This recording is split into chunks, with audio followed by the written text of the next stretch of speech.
네, 같이 한번 이야기를 시작해 보도록 하겠습니다. 일단 잠깐 볼까, 얘들아? 시험 어땠어? 괜찮았어? 어려웠어? 근데 약간 어려웠다고 말하기 싫지. 어, 이상했다라고 할까, 우리? 나 너무 궁금하지? 내가 지금 너무 궁금한데 눈 감아봐. 눈 감아! 100점 손 들어봐봐. 손 들어봐봐.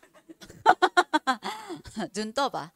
아, 이번 시험 나 진짜, 아니 원래 내가 마지막에 얘기하려고 그랬는데 일단 들어가기 전에 먼저 이야기하면 근데 이번 시험 너무 화가 나. 이러면 안 되는 거야. 정말 이러면 안 되는 거야. 특히 언매 정말 이러면 안 되는 거야. 내가 이 얘기를 했더니 그 화작 친구들이 화작해서 위로 못 받은 사람들 얘기한 거야. 아니 화작도 그렇긴 한데 언매 될 바가 아니야. 내가 보통 시험 보고 나면 약간 뭐 어렵게 나면 어렵게 하는 대로 이런 면에 평가는 이렇게 의도했구나 이런 건 괜찮네 약간 이런 정도거든. 근데 이번 시험은 시험 끝나고 나서 1시간 동안 내 미간이 펴지질 않아. 약간 계속 굉장히 분노하고 있었거든. 그러니까 내가 왜 분노했었는지 뭐 때문인지 이런 이야기들 한번 같이 이야기를 시작해보자.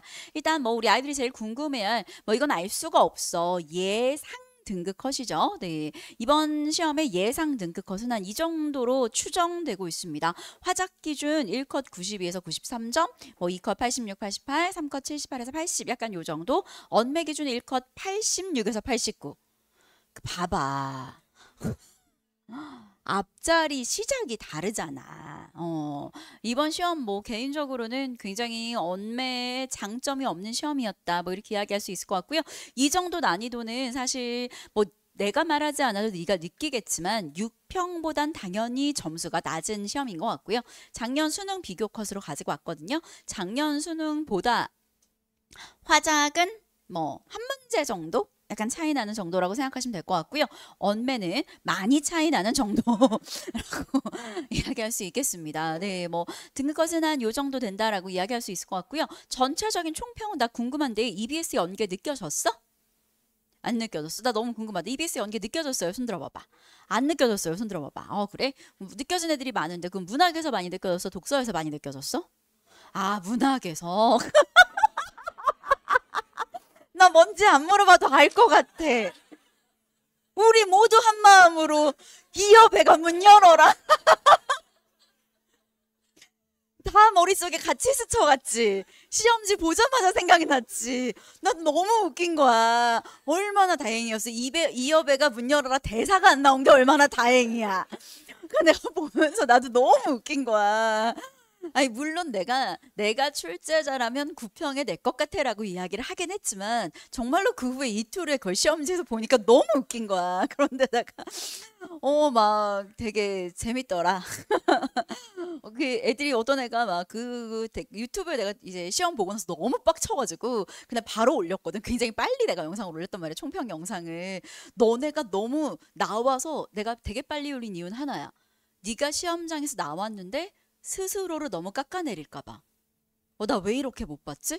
나 엄매 공부했는데 점수 왜 이러지? 라고 네가 네 탓을 할까 봐 네 문제가 아니다.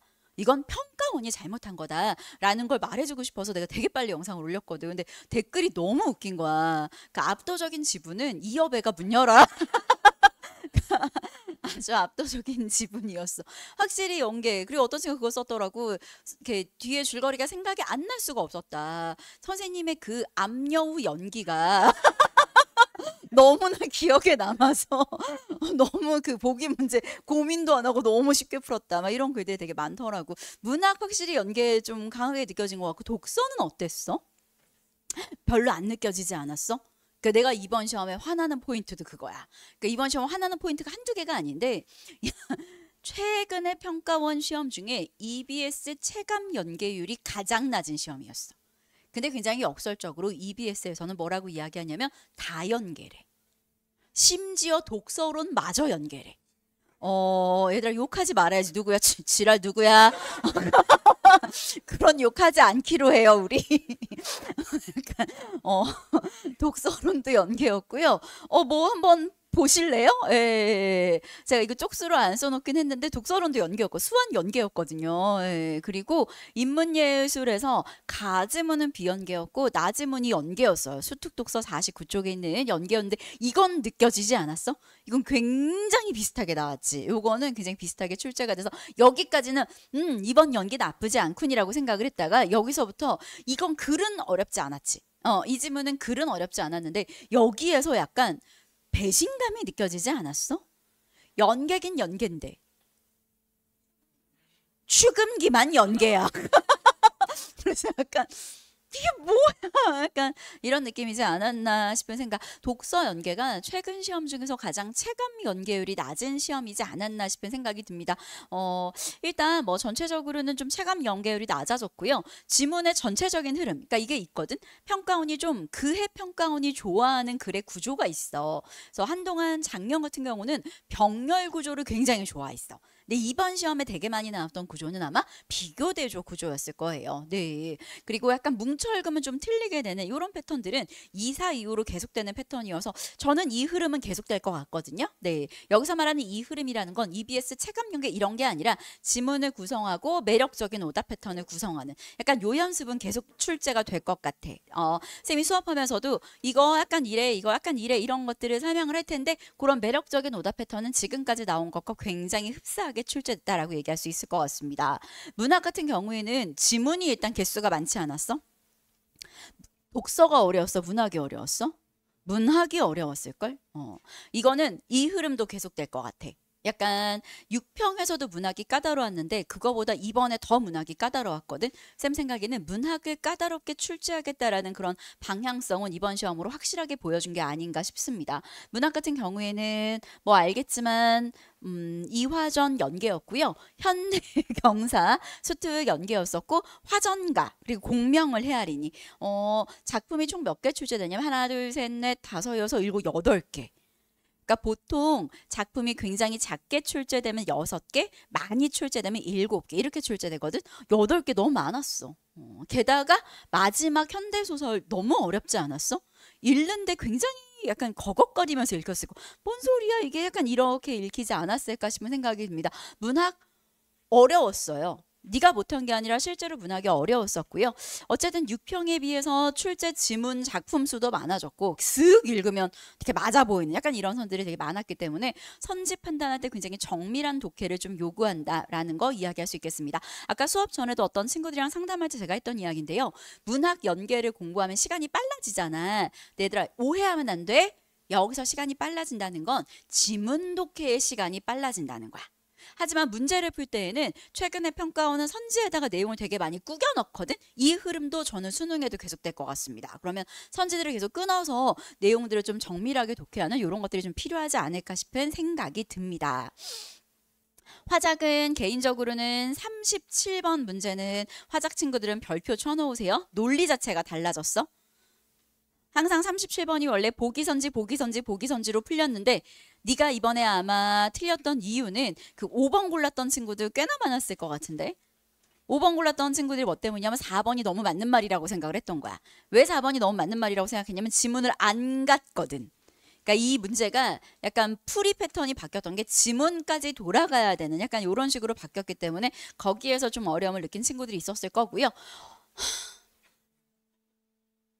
이러면 안 되는 거야. 이거는 정말 이러면 안 되는 거야. 내가 개인적으로 가장 화가 났던 문제는 38번 문제야. 야, 이러면 안 되지. 아, 진짜 너무 화가 나네. 얘들아 있잖아. 38번 문제 틀리고 나서 잘 봐. 내가 너의 사고 과정 보여줄게. 아, 나 38번 틀렸어. 3번 골라 틀렸단 말이야. 근데 더 짜증나는 건 EBS에서 연계래. 이라도를 자기는 내 때 수안에 있거든. 그럼 이런 생각이 들지. 아, 그럼 내가 EBS도 엄매를 다 풀어야 되겠구나. 그리고 다음번 네가 드는 생각은 아, 그럼 내가 나와 있는 격조사나 보조사나 이런 것들을 다 많이 외워둬야 되나? 이게 보통 일반적인 학생들의 사고의 흐름이라고. 내가 화가 나는 부분이 그거야. 왜 외워? 이걸 외워야 되나? 내 공부가 부족했나라고 학생들이 생각하게 만들면 안 되는 거야. 수능에서 요구하는 엄매는 어떤 원리를 이해하고 그 원리를 개념을 이해하고 필요한 개념들이라는 게 있지. 그리고 그 개념들을 적용하는 걸 내야지. 이렇게 지엽적으로 내면 안 돼. 나는 심지어 어떤 애가 나한테 가져와서 선생님 그 몇 번이냐? 38번. 1번 선지에 있는 이라도지. 뭐? 이나마. 그 다음에 4번 선지가 뭐야? 이라도. 5번 선지가 뭐야? 5번이 이라도고 4번이 이나마. 그치? 장난해? 이쪽으로 오면 이렇게 되면 안 되는 거야. 만약에 어떤 애가 나한테 이걸 가지고 와서 쌤 이거 다 구별해야 돼요 라고 물어보면 야 이거 사설이라 이렇게 나오는 거야. 평가는 이렇게 안 나와. 라고 내가 단언컨대 이야기하고 돌려보냈을 문제야. 저는 이번 시험 결론 말할게. 제가 굉장히 화가 났던 이유는 일단 봐. 우리가 구평 중요하다고 많이 얘기하잖아. 구평이 왜 중요해? 일단 제일 첫 번째는 그거지. 나머지 시험은 다 우리 고3들끼리 보잖아. 근데 6평은 재수생들이 들어오고 9평은 심지어 반수생이 들어오고 나랑 같이 수능을 볼 친구들 중에서 내가 몇 퍼센트 정도 되지? 라는 어떤 부분을 확인할 수 있고 같이 수능을 볼 사람들. 그 다음에 두 번째는 또 우리 다음 주부터 수시 원서 접수하잖아. 수시 원서 접수할 때 되게 중요한 기준이 된다고. 네가 6월 이렇게 나왔고 9월이 이렇게 나왔으니까 이렇게 써보자. 이런 이야기를 할 수 있다고. 그리고 내가 생각하는 제일 중요한 마지막 세 번째는 방향성이야. 결국에는 우리가 구평을 통해서 얘들아 구평이 이렇잖아. 그러니까 남아있는 기간 동안 이렇게 공부하면 돼. 라는 걸 난 보여주기 위해 구평이 유의미하다고 생각하거든. 근데 이번 엄매 남아있는 기간 동안 어떻게 공부하라는 거야? 늘 내는 거 말해봐. 항상 원래 엄매에 나오는 개념 말해볼래? 뭐 나와? 의문의 변동 나왔어 안 나왔어? 안 나왔어. 또 뭐 나와? 문장 성분 나왔어 안 나왔어? 안 나왔어. 또 뭐 나와? 뭐 단어에서 뭔가 뭐 합성어나 파생어 단어의 형성이라든지 뭐 이런 것도 나왔어 안 나왔어? 안 나왔어. 희한한 것들만 가지고 와놓고서 되게 지엽적인 것들을 특이한 형태로 물어보는 이런 문제들을 출제했단 말이야. 그 애들이 이렇게 생각해. 그럼 쌤 남아있는 기간 동안 엄매 어떻게 해요? 저 선생님 작년 6월도 작년 9월도 작년 수능도 이번 6평도 엄매 틀린 적 없는데 이번 시험 3개 틀렸어요. 되게 많아 이런 애들. 자 결론 말해줄게. 내가 생각하는 결론은 이번 엄매는 평가원의 실패야. 미안해. 근데 이렇게 정확하게 말해주는 게 맞다. 나 애들 가르치는 강단에 선 이후로 이런 말 지금 처음 해. 내가 평가원을 욕했던 게 딱 2번 있거든. 첫 번째 욕했던 게 언제냐면 2022학년도 수능. 그때 브레턴 우주 체제 나오고 칸트 나오고 그 몇 년 후에 뭐라 그랬어? 킬러라고. 나 3번 욕했구나. 아니 그때 한 번 언제냐면 A형 B형 나눴을 때. 야 국어가 뭐 A형 B형 쉬운 수능 어려운 수능 이게 말이 되는 얘기냐 하면서 그때 뭐 엄청 욕했거든. 한 2년 있다 사라진 제도야. 2, 3년 있다가. 그때 한번 욕했고 그 다음에 그 뒤에 시험 문제 자체 가지고 욕했던 게 브레턴 우주 체제랑 칸트 나왔던 22학년도 수능.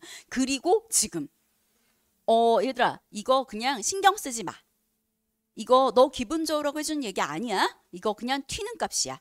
이 언매 시험이 이상했던 거니까 평가원도 분명히 알고 있을 거야. 그러니까 그냥 원래 공부하던 대로 계속 공부를 해라.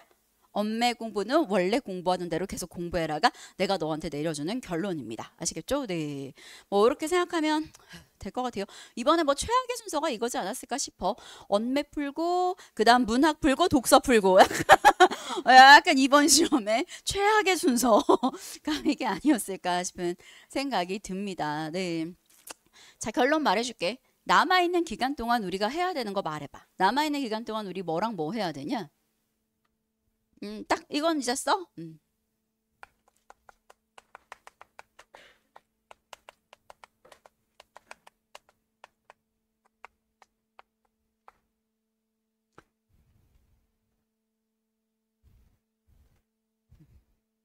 됐지? 너 딱 3개 할 거야. 기출, EBS, 모의고사 3개만 하면 돼.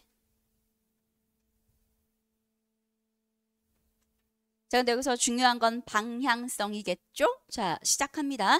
나 궁금하다. 기출 왜 봐야 돼? 기출 볼 때에는 일단 요렇게 생각할게. 지문을 볼 때에는 경중파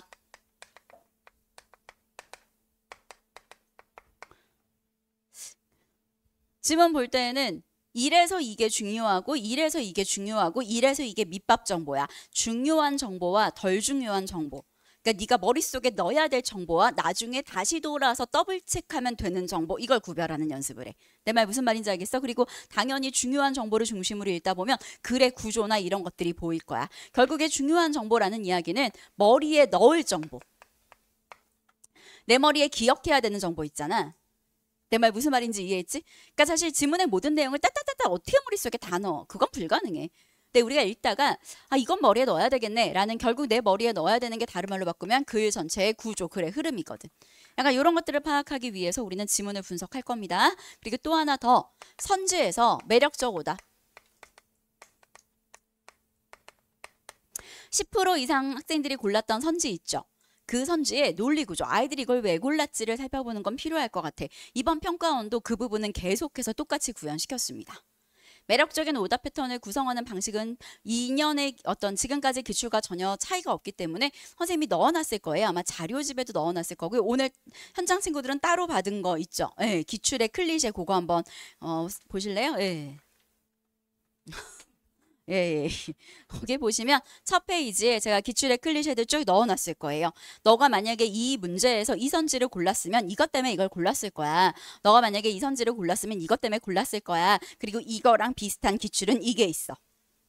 괜찮지? 한 페이지밖에 안 되는 자료지만 굉장히 열심히 만든 자료입니다. 근데 제가 이걸 나눠드리면서 제가 학생이라면 이게 궁금할 것 같은 거예요. 근데 찾아보긴 좀 귀찮을 것 같은 거예요. 그래서 뒷장을 넘겨보시면 다 넣어놨어요. 현주가 어젯밤 10시까지 작업했어.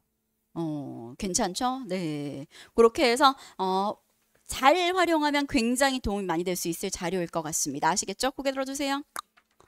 이걸로 기출 봐. 상관없어. 3개년, 5개년, 7개년 상관없습니다. 여러분이 나 3개년 봐야지, 나 5개년 봐야지, 나 7개년 봐야지 상관없으니까 그 지문들을 보면서 경중 파악 훈련하고요. 선지의 매력적인 오답. 자, 그런데 잘 봐. 일로 와. 선지의 매력적인 오답을 왜 분석해야 되냐면 이게 분석이 되어야 네가 지문 읽을 때 뭐가 중요한지를 알아. 이게 목적이야. 무슨 말인지 알겠어? 매력적인 오답. 그러니까 이 매력적인 오답을 분석하는 이유가 됐니? 우리 쓰고 있어가지고. 잠깐만 거기 들어봐봐. 매력적인 오답을 분석하는 이유가 우리가 시험 볼 때 5개 다 헷갈리지 않잖아. 보통 몇 개 중에 하나 헷갈려? 2개 중에 하나 헷갈린다고. 그래서 2개 중에 하나 헷갈릴 때 이것 때문에 이게 아니라 이거지. 우리가 이걸 위해 이걸 연습하는 건 맞거든. 쌤이랑 파이랑 강의 들은 애들이 그 얘기 되게 많이 해. 쌤 시험장에서 2개가 헷갈렸거든요. 근데 얘가 왜 답인지는 모르겠는데 얘는 답이 아니에요. 그래서 제가 정답을 골랐어요. 이런 얘기들을 정말 선배들이 많이 했거든. 그걸 위해서도 우리가 이걸 분석하긴 하지만 궁극적으로 네가 이걸 분석하는 이유는 이걸 분석하다 보면 평가원이 내는 패턴이 있다고. 그럼 글 읽을 때도 이렇게 읽겠지. 실제로 나는 글을 읽을 때 이거 나오겠네. 이거 나오겠네. 이거 나오겠네. 이러면서 글을 읽거든. 그리고 실제로 이렇게 나온단 말이야. 그러니까 너가 결국에는 나를 모델링, 나를 벤치마킹 한다고 생각하고 공부를 해주면 굉장히 도움 많이 될 것 같습니다. EBS는 뭐 계속해서 공부를 하겠죠. 독서도 공부하고 문학도 공부할 텐데요. 문학은 저는 복습 노트를 좀 잘 활용하면 좋겠어. 무슨 말인지 보여줄게. 됐니? 가자. 거기 들어봐봐. 사실 씹먹 책으로 공부해도 상관은 없어. 씹먹 EBS에는 필기나 내용 정리가 되게 잘 돼 있잖아. 근데 잘 봐. EBS 책에는 내가 필기를 되게 열심히 해놨어. 쌤이랑 같이 수업 들은 거 봐. 필기, 인물관계도 그려놓고 봐. 근데 그걸 계속 보잖아? 그럼 사람들은 내 눈에 익으면 내가 아는 거라고 생각해.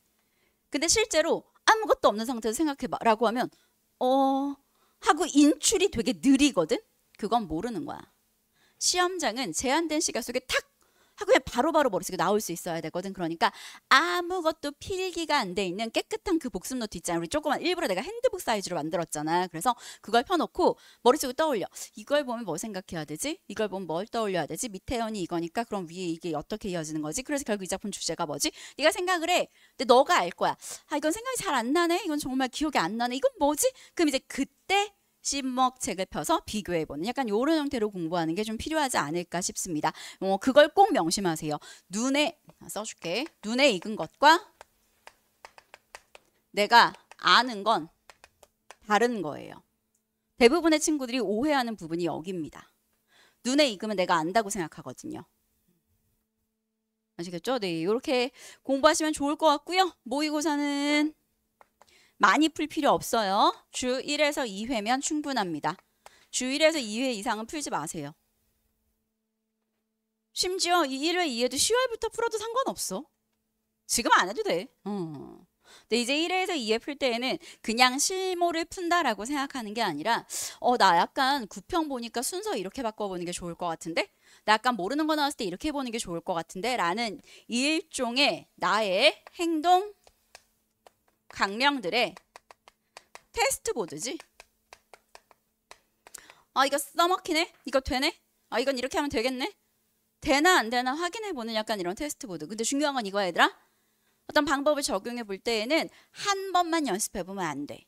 이번 시험은 너도 느꼈겠지만 문학이 더 어려웠잖아. 어떤 시험은 문학이 더 어렵고 어떤 시험은 독서가 더 어려울 수도 있단 말이야. 그러니까 이런 것들을 다양한 버전으로 연습을 해볼 수 있게 하나의 방법을 정했으면 그 방법대로 한 3번은 연습해봐.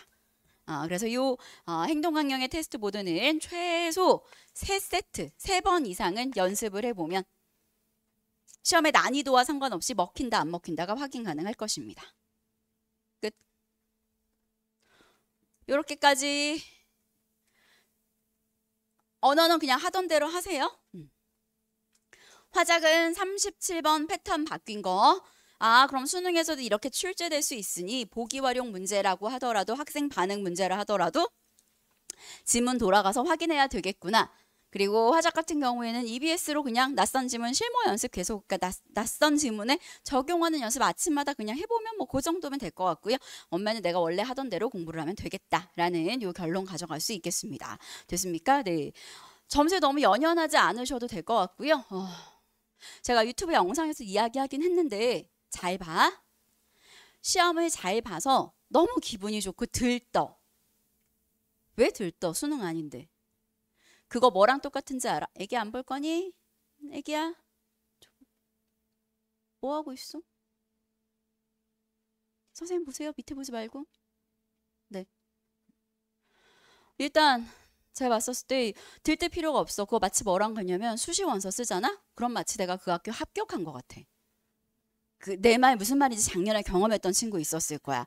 약간 내가 그 학교 학생이 된 것 같고 벌써 거기 합격한 것 같고 친구가 거기 쓴다고 하면 걔가 약간 이러면서 내 결과도 아닌데 되게 마음이 오르락내리락 한단 말이지.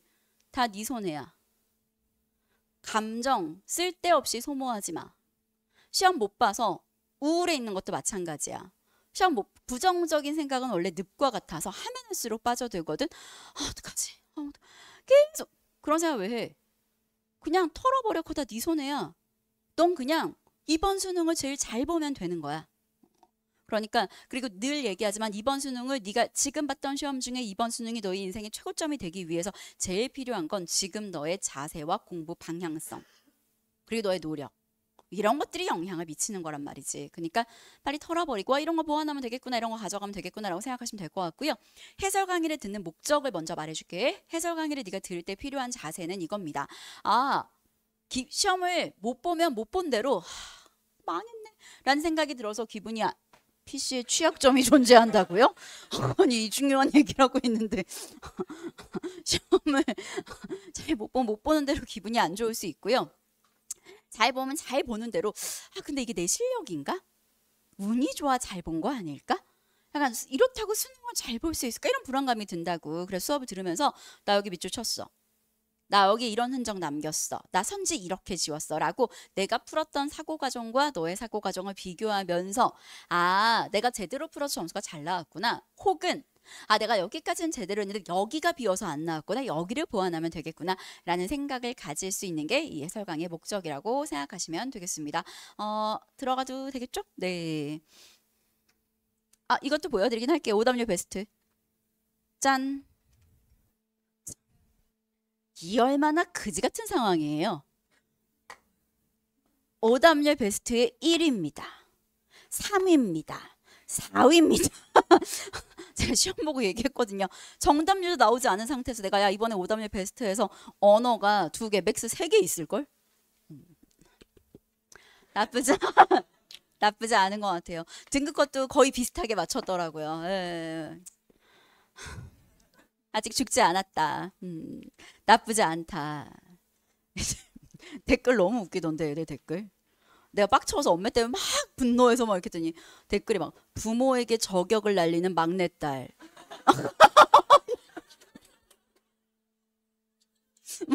평가원 막내딸의 쿠데타.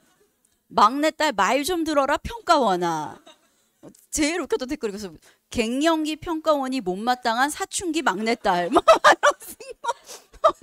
아니 이렇게 창의적인 글들은 대체 어떻게 쓴 거야? 나 댓글 다 보거든. 너무 웃겨가지고. 예, 그럴 수밖에 없죠. 얘들아, 내가 마음에 안 들 수밖에 없어. 이번 평가는 잘못한 거거든. 이렇잖아. 말이 안 되는 거거든요. 네. 그리고 화작. 나 선생님 저 진짜 화작인데 틀렸어요. 화작에서 시간 오래 걸렸어요. 화작에서 20분 썼어요. 그럴 수밖에 없죠. 여기 있잖아요. 그러니까 이 숫자는 내가 뻘짓을 한 게 아니라는 걸 보여주는 거야. 네. 그리고 지금 보시면 알겠지만 문학, 독서. 그리고 문학, 독서. 그러니까 확실히 문학이 이렇게 밸런스가 비슷할 정도란 이야기는 문학이 좀 어렵게 출제되지 않았나 싶은 생각을 합니다. 지금부터 같이 한번 해설 강의를 시작해 볼 테고요. 일단 필요한 게 있습니다. 해설 강의 전에 여러분이 필수 체크해야 되는 첫 번째는 했을 거예요. 현장 친구들, 여러분이 먼저 생각하고 고민한 후에 저랑 비교하셔야 합니다. 혹시 인강 친구들은 그거 안 돼 있는 상태로 이거 지금 들으려고 하신다면 분석하고 들으세요. 이렇게 정색하면 안 되니? 자본주의 사회에서 분석하고 들어? 자, 이게 더 무섭지. 자, 항상 목적은 나의 어떤 오독 습관 교정이 목적입니다. 내가 오독하는 거, 내가 오판하는 거, 약간 이런 것들이 교정 목적이라고 생각하시면 될 것 같고, 준비물 2개입니다. 현관펜 A, B 꺼내주세요. 씹먹기출 2 들었던 친구들은 아마 이 얘기가 무슨 얘기인지 알 테지만 그때 안 들었던 친구들을 위해서 추가하면 자기가 그냥 알아서 색깔 정하면 되실 것 같아요. 네. 그래서 현관펜 A, 나 이거는 현관펜 A로 표시해야지. 자기 해놔? 시험지 앞에다가. 나 요거는 현관펜 B로 표시해야지. 자기가 그냥 색깔 2개, 잘 쓰는 색깔 2개 지정해서 표시해 놓으시면 되겠습니다. 대신에 이게 뭘 의미하는지만 알면 복습할 때 좋을 것 같아. 현관펜 A는 너 이것 때문에 오답 골랐을 거야. 이 부분에서 사고 떴을 거야 라는 부분 표시한 거고요. 현관펜 B는 그치만 1등급 애들이라면 이렇게 읽었을 거야. 1등급 애들이라면 이런 흔적을 남겼을 거야. 1등급 애들이라면 여기에서 유념했을 거야. 라는 정답에 어떻게 해서 정답을 고를 수 있었는지 이런 사고 과정들을 남겨보도록 하겠습니다. 준비 다 되셨죠? 네, 시작합시다. 4에서 9번 세트. 독서로는 안 해요. 네. 독서로에서 연계가 3번 연계였대요. 3번이. 채독이 수안에 있거든요. 끼우? 자, 4에서 9번 세트. 가는 비연계였고요. 나는 뭐 확인해보세요. 수특 49쪽입니다. 단락 표시할게요. 과외 1 대중예술 이 영화를 3 크라카우어가 나의 1단락 SF 이 기발한 3 수빈 4 A블럭. 시험장에선 당연히 단락 표시를 하실 필요가 없고요. 이건 제가 설명의 편의성을 위해서 단락 표시를 한 겁니다. 정답률을 한번 불러보도록 할게요. 4번 그냥 화작 기준으로 불러드릴게요. 화작의 4번 문제 정답률은 71%였고요. 뭐 5번 골랐던 친구가 11%긴 했습니다. 그리고 5번 문제 시험장 정답률 70%고요. 10% 넘는 선지는 없었습니다. 6번 문제 정답률 54%였고요. 4번 골랐던 친구가 25%였습니다. 7번 문제 시험장 정답률 59%였고요. 2번 골랐던 친구가 18%, 4번 골랐던 친구가 14%였는데 이렇게 2번, 4번을 골랐다는 이야기는 5번이 답처럼 보이지 않았기 때문일 거라고 생각합니다. 5번이 왜 답처럼 보이지 않았는지도 살펴보면 의미가 있겠네요. 8번 문제 정답률 52%였고요. 4번 골랐던 친구가 26%였습니다. 9번 문제 굉장히 독특해 보이는 반면 문제는 쉬웠을 거예요. 정답률 92%였습니다. 훑어볼 시간 1, 2분 드리고 바로 설명 시작합니다. 됐니? 가볼까? 얘들아 현관펜 A 한번 꺼내보자. 7번 문제에 2번 선지에 표시해볼게. 7번 문제에 2번으로 낚인 친구는 아마 이 부분이 좀 걸렸을 거야. 표시해볼까? 현실적으로 구현하기 어려운.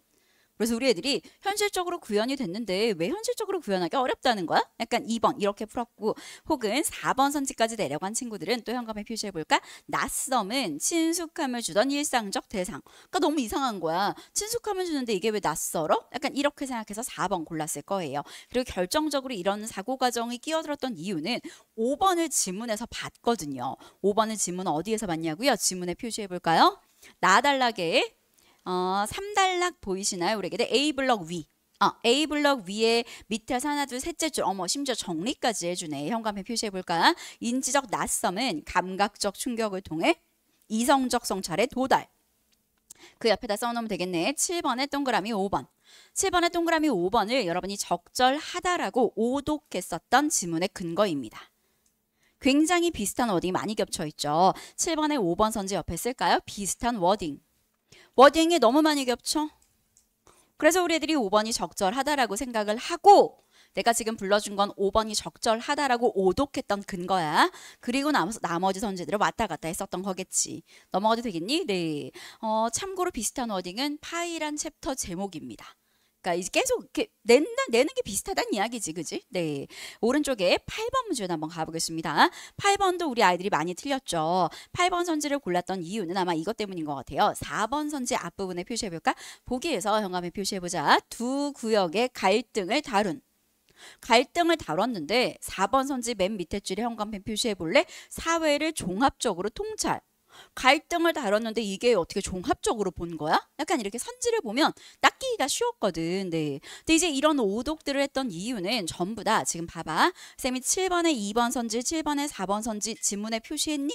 안 했지. 선지 논리로 애들이 고른 거야. 8번에 4번 선지도 지문에 표시했어? 안 했어? 안 했지. 그러니까 자기가 선지만 보고 판단한 거거든. 자, 지금부터 어떻게 읽었어야 되는지 같이 한번 가보도록 하겠습니다. 궁금한데요. 다 읽고 나서 현관펜 B를 표시해드릴까요? B 표시하고 나서 읽어드릴까요? 표시하고요. 좋습니다. 네. 지금부터 제가 읽었던 그 사고의 흔적들을 보여드리도록 하겠습니다. 저는 1단락의 밑에 줄, 셋째 맨 마지막 줄에 1단락 맨 마지막 줄에 표시했어요. 대중의 취향 반영. 2단락의 둘째 줄에 표시했습니다. 대중이 공유하고 있는 이념도 반영. 그리고 밑으로 하나, 둘, 셋, 넷, 다섯째 줄인가? 넷째 줄인가요? 그 중간에 보면 크라카우어는 이라는 사람 이름 나오는 구절 찾으셨나요? 네, 그 부분에 또 현관펜 표시했습니다. 영화의 표면에 가시적으로 드러난 전형적인 모티프나 이미지가 암시하고 비유하는 것을 해석. 그래서 그 밑에 줄 이를 바탕으로 사회를 이해. 3단락 내려가 볼까요? 3단락의 둘째 줄 끝에 현관펜 표시하기 시작했어요. 영화의 서사를 통해 영화에 반영된 사회를 총체적으로 이해해. 밑에서 하나, 둘, 셋, 넷째 줄에 표시했습니다. 서사를 통한 역사화. 그 밑에 줄 이미 완료된 과거처럼 서술. 저는 딱 이렇게 읽었어요. 이 과정은 지금부터 읽으면서 보여드리도록 할게요. 나도 표시합시다. 어차피 표시했으니까. 나의 1단락에 첫째 줄에 표시했습니다. 기존에 검증된 과학적 지식을 기반으로 허구적인 상황 설정을 통해 미래에 대한 상상력을 자극. 2단락의 첫째 줄에 표시했어요. 기발한 상상력이 촉발하는 경이로움. 3단락의 첫째 줄에 표시했어요. 현실의 반영. 그리고 그 밑으로 하나, 둘, 세 줄인가요? 따라서 그 부분 찾으셨나요? 그 밑에 줄에 이 시대, 그 시대의 현실과 유사하면서도 다르다. 거기에 표시했습니다. 그리고 마지막 A블럭 밑에서 둘째 줄, 이상적인 세계를 탐색하는 SF의 역할. 저는 이런 흔적을 남겼습니다. 저랑 똑같을 필요는 없지만 제가 왜 이런 흔적을 남기면서 읽었는지는 비교해 보시면 좋을 것 같습니다. 준비 다 되셨죠? 바로 시작합니다. 고개 들어주세요. 1단락을 전 이렇게 읽었어요. 대중예술인 영화는 대중의 취향에 민감하게 반응해왔다. 대중예술이니까 대중 취향에 반영했나 봐. 장르 영화가 대표적인 사례다. 그럼 다른 말로 바꾸면 어쨌든 이 장르 영화는 대중예술의 하나의 갈래일 거고 취향에 반영한 거네. 특정 장르가 유행했다가 침체되거나 아니면 이런 관습이 형성되거나 반영되는 거 전부 다 대중의 취향이 반영되어 있다. 계속해서 반복되는 말 있지 않아 얘들아? 지금 선생님이랑 문장 읽은 거 총 3문장 읽었는데 계속해서 모든 문장에 반복됐던 워딩 말해봐. 뭐가 지금 계속 반복되고 있어? 그치, 대중의 취향. 그래서 결국 대중 취향 이야기를 하나? 라고 생각하고 난 1단락에서 대중 취향을 남겼어. 자, 2단락을 내려가 보자. 2단락의 첫 문장, 영화를 사회적 생산물로 간주한 이 사람은 이라고 해서 난 이 사람의 괄호를 쳤어. 너도 표시했지? 뭐 괄호, 네모 다 상관없어. 사람 이름 나오면 그 사람 이름보다 더 중요한 건 그 사람이 뭘 했는지겠죠. 그래서 이 사람은 영화에는 대중의 취향, 밑줄 저어놓을래? 뿐만 아니라 그럼 대중 취향뿐만 아니라 그럼 다른 말로 보면 대중 취향도 일단 들어가 있네. 1달러에서 이해한 거 있네. 자, 그리고 뭐도 반영되어 있다라고 했냐면 대중이 공유하고 있는 이념도 반영되어 있대. 그럼 이제 안 읽어도 알아야 될 것 같아. 고개 들어볼까? 나 지울게. 너 무슨 생각해야 돼? 지금 뭐가 반영되어 있다고? 대중의 이념. 그럼 우리 무슨 생각해야 돼? 이념이 어떻게 반영되어 있지? 라는 사고 과정을 넌 저기에서 끼워야 되는 거야. 무슨 말인지 이해되겠어? 그럼 이념이 어떻게 반영되어 있지? 반영됐다라고 했으니까. 근데 뒤에를 가봤더니 그런데 쌤 저는 거기서 그 생각 못했는데요? 그럼 여기서라도 해야지. 그런데부터 가볼까? 그런데 읽어주세요. 시작. 그럼 여기서라도 투명은 아니구나. 그럼 어떻게 드러나지? 이 생각을 해야 되는 거야. 이건 무조건 네가 했어야 제대로 글을 읽은 거야. 이건 했어야 되는 생각. 자, 그럼 그 뒤에 나오겠지. 얘들아 찾아줘. 결국 어떻게 나온다는 거야? 뒤에 나오잖아. 어디에 드러난. 그치? 영화에 어디에 드러난. 표면에 어떻게 드러난? 가시적으로 내 눈에 딱 드러난 전형적인 모티프나 이미지가 있어. 그런데 문제는 뭐냐면 나 궁금하다. 얘들아 고개 들어볼까? 표면에 가시적으로 드러났다라는 말을 동어치 안 시켜봐. 표면에 가시적으로 드러났다라는 말을 동어치 안 시키면 뭐가 되는 거게? 투명. 그렇지. 무슨 말인지 이해되겠어? 근데 투명하게 드러나진 않는다며. 그러니까 표면에 가시적으로 드러난 전형적인 모티프나 이미지가 있어. 그럼 얘는 이게 아니라 이걸 그 뒤에 더 중요하겠지. 이것을 암시하고 뭐 하는 거, 비유하는 것을 해석함으로써 그 이면에 감추어진 이념을 읽어낼 수 있다라는 거. 끝.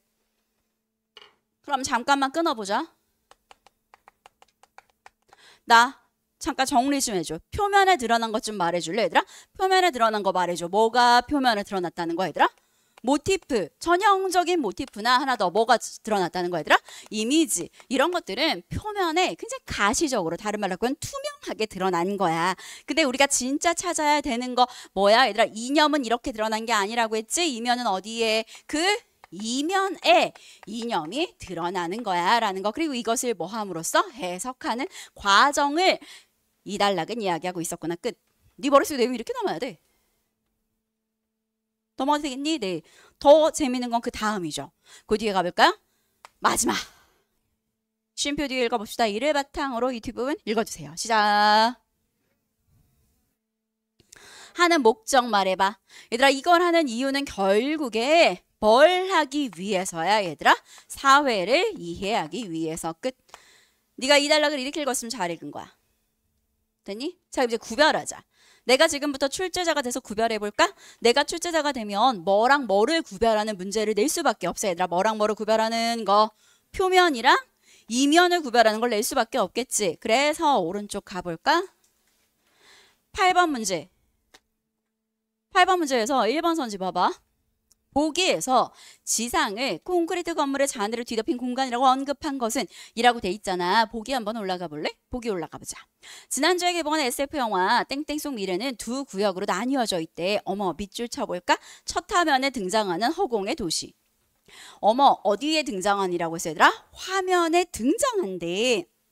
그래서 이 허공의 도시는 첨단 과학기술이 집약된 거대한 우주선 같은 공간이고 지상은 무너진 어떤 콘크리트 건물의 잔해로 뒤덮인 공간이래요. 그럼 우리가 읽고 있는 1번 선지에 콘크리트 건물의 잔해로 뒤덮인 공간은 고개 들어볼까 얘들아? 이건 표면이라고 봐야 되는 거야? 이면이라고 봐야 되는 거야? 표면이겠지. 이미지니까. 끝. 자 그럼 1번 선지에 있는 이 아이는 표면에 나와 있는 것이기 때문에 가에 따르면 이미지의 이면을 읽어내서 심층적으로 이해한 결과라고 볼 수가 없는 거지. 이건 표면에 해당하니까. 출제자는 네가 표면이라는 개념과 이면이라는 개념 이 두 개를 나누어서 이 글을 인지했는지를 보고 싶었던 거야. 그런데 고개 들어 그 모든 거의 시작은 어디? 여기. 투명하게 드러나지 않아? 그럼 투명하게 안 드러나면 어떻게 드러나는 거야? 표면에 가시적으로 드러난 전형적인 모티프나 이미지. 그럼 얘는 투명한 거잖아. 그럼 얘를 암시하고 비유하는 걸 해석함으로써 그 이면에 감추어진 이념을 읽어내는 거. 아, 그러면 이 두 개를 구별하는 게 중요한 포인트겠구나 라는 이 사고 과정이 너의 무의식 중에 타다닥 됐어야 된다고. 넘어가도 되겠니? 네. 네가 이렇게 풀어서 7번 문제를 앞에 거는 이미지지. 근데 뒤에 거는 이념이니까 답이 될 수 없겠네 라고 1번을 골랐어야 출제자가 요구하는 대로 1등급처럼 이 지문을 읽은 겁니다. 넘어가도 되겠죠? 네. 3문단도 읽어봅시다. 자, 이제 눈에 보여야 돼. 2, 3문단의 공통점 찾아. 10초 준다. 그리고 쌤 시간 줄 테니까 그럼 이것도 해볼래? 내가 2단락 옆에 이렇게 정리한 것처럼 3단락도 옆에 너가 정리해봐. 해볼 수 있을 것 같아. 2단락 내가 지금 정리해준 것처럼 3단락도 한번 해보자. 연습해보는 거지 뭐. 수능에서 이런 사고체계가 필요할 테니까 내가 필기해주기 이전에 네가 먼저 생각해보는 거지. 인간 생각도 해봐. 됐어? 갈까? 가자. 얘들아. 조금 이따가 쓸 거야. 쌤 추가할 거니까. 자, 지금부터 한번 시작해보도록 하겠습니다. 3달러. 크라카우거가 모티프나 이미지에 대한 해석을 통해 다시 한번 말해주네. 모티프나 이미지 다른 말로 바꾸면 표면에 드러난 것을 해석, 다른 말로 바꾸면 이면에 있는 이념을 읽어내는 과정을 통해 사회를 심층적으로 이해한다고 한다면 넌 이 문장 이제 이렇게 읽었어야 되지. 자, 그랬다면 새로운 사람이 나오니까 또 표시를 해볼까. 프레드릭 제임슨, 누군지는 모르겠는데 이 사람은 영화의 서사를 통해 사회에 반영된 영화에 반영된 사회를 총체적으로 이해하고자 한다. 어머, 나 읽고 나니까 알겠다. 얘들아, 이 두 명의 공통점 말해볼까? 앞에 나와 있는 2단락과 뒤에 나와 있는 3단락의 공통점은 둘 다 뭐를 이해하기 위한 목적이다. 사회를 이해하기 위한 목적이다 라는 공통점이 있지. 너도 이렇게 읽었지? 좋아요, 좋아요, 좋아요. 자, 계속 가보겠습니다. 그에 따르면 오늘날의 사회의 특징이 있네. 오늘날 사회 특징 말해봐. 오늘날의 사회는 뭐하고 뭐하다라고 했어, 얘들아? 분산적이고 파편적이다. 오늘날의 사회는 굉장히 분산적인가 봐. 그리고 굉장히 파편적인가 봐. 그래서 이거의 어떤 총체적인 모습은 시간이 지나야지 된대요. 전혀 어렵지 않지. 그런데 만약 현재를 역사처럼 볼 수 있다면, 그래서 우리가 속한 이런 총체적 양상을 잘 파악할 수 있을 거야. 그래서 제임스는 서사를 통한 역사화의 가능성에 주목했대. 나 서사를 통한 역사화가 뭔지 모르겠거든. 그럼 당연히 말을 해주겠죠? 우리가 모르는 말이니까. 갑시다. 읽어주세요. 시작. 우리가 지금 이걸 하는 이유는 사회를 총체적으로 이해하기 위해서잖아. 사회를 총체적으로 이해하기 위한 방법 말해줄래? 총체적으로 조망할 수 있는 방법이 바로 뭐처럼 서술한다는 거야, 얘들아? 완료된 과거처럼 서술하는 거래. 잊지 않았지? 뭐를 완료된 과거처럼 서술하는 거야, 얘들아? 뭐를 완료된 과거처럼. 그렇지, 현재를. 너무 잘 얘기했어. 여긴 뭐 사건이라고 나와 있지만 이건 현재라고 읽어내야 되니까. 현재를 완료된 과거처럼 서술하는 역사화, 서사 이런 것들을 통해서 우리는 분산적이고 파편적인 사회를 이해할 수 있구나라는 것 끝. 네가 이렇게 읽었어야 되고요. 저는 이 마지막 문장이 너무 중요하다 생각해요.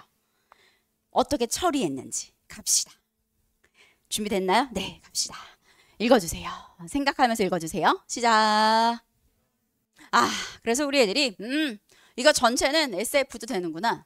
약간 이렇게 읽었다고. 근데 물론 이렇게 읽어도 상관은 없어. 근데 쌤은 궁금해. 이러한 역사는 SF 앞에 수식어 볼래? 뭐를 다룬이라고 되어 있어, 얘들아? 그럼 저 미래는 어디 붙어야 돼, 얘들아? 그렇지, 현재 옆에. 그럼 출제자가 말하고 싶었던 건 SF에도 해당된대. 다른 말로 바꿔볼까, 얘들아? 준비 다 됐니? 나 너무 궁금하다. 이 SF 역시 다른 말로 바꾸면 XF가 중요한 게 아니야. 미래에도 뭐처럼 서술하는 게 필요하다는 거, 얘들아? 완료된 과거처럼 서술하는 거. 네가 이렇게 읽었잖아? 그럼 오른쪽에 6번 문제가 너무 쉽지. 6번 문제 이제 한번 볼까? 2번 선지. 미래를 완료된 과거처럼 보는 방식을 통해 오늘날의 사회를 어떻게 총체적으로 이해하게 한다, 총체적으로 조망하게 한다는 이야기인 거야. 근데 이제 우리 아이들이 이렇게 안 푸니까 뭔가 본 키워드가 있는 선제들을 왔다 갔다 하면서 이 선제 답을 명확하게 고르지 못했던 거지. 이거의 결론은 요 마지막 문장. 이러한 역사는 SF 전체 얘기에 해당된다가 아니라 좀 끊어서 봐야지. 아, 미래를 다룬 그러면 현재뿐만 아니라 미래 역시 완료된 과거처럼 다루어서 사회를 총체적으로 이해하게 하는구나 라는 것 끝. 넘어가도 되겠습니까? 네. 자, 요렇게 가져가시면 가짐은 끝. 그럼 이제 나짐은 읽어볼까? 아, 가에 걸리는 거 풀고 나를 읽자. 가에 걸리는 4번 문제 풀어봅시다. 1번 선지 틀린 이유 말해줄래? 1번 선지는 누가 보다 뭐 개소리가 막 나와 있는데 어디 X 쳐야 돼 얘들아? 이념을 뭘 투명해. 이건 완전 잘못 읽은 거죠. 2번 선지 이런 영화에 쓰인 이미지에서 숨어있는 이념을 뭐 할 수 있다? 읽어낼 수 있다? 해석할 수 있다. 정답은 2번이 될 수밖에 없겠네요. 5번 문제 갑시다. 기억의 이미 지금 막 푼 것 같아요. 그죠? 이제 나를 풀어봅시다. 준비 다 되셨죠? 네, 또 나를 한번 시작해 보도록 하겠습니다. SF 뭐 재밌지? 기존에 검증된 과학적 지식을 기반으로 한 허구적인 상황 설정을 통해 어머 얘 첫 번째 조건은 얘들아 기존에 검증된 과학적 지식이 얘 첫 번째 조건이야. 그걸 기반으로 했대. 두 번째는 허구적인 상황 설정을 통했대. 다른 말로 하면 현실이 없다는 이야기겠지? 마지막 세 번째 미래에 대한 상상력을 자극하는 그래서 현재 얘기가 아니라 미래 얘기 그런 상상력을 자극하는 서사예술이다라는 것 끝. 넘어도 되겠죠? 네, 가와의 연결고리 한번 생각해 볼 수 있을 것 같아요. 가랑 무슨 연결고리가 있어? 마지막에 SF 얘기했고 그리고 또 1달러. 이 SF 역시 뭐에 해당되겠구나. 영화지 당연히 새끼야. 나도 영화한 건 아는데 1달러에는 어떤 말이랑 정화 치환시켜야 돼 얘들아? 장르 영화. 무슨 말인지 알겠니? 1달러에 있는 장르 영화. 다른 말로 바꿔볼까? 결국에 뭐가 반영된 거?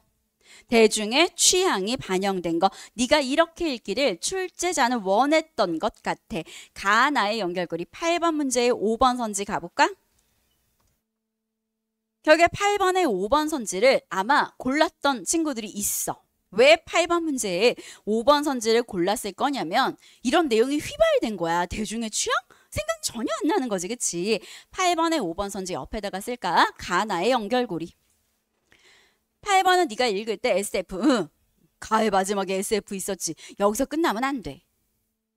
이 SF 역시 결국 가의 1단락에서 이야기했었던 장르 영화구나.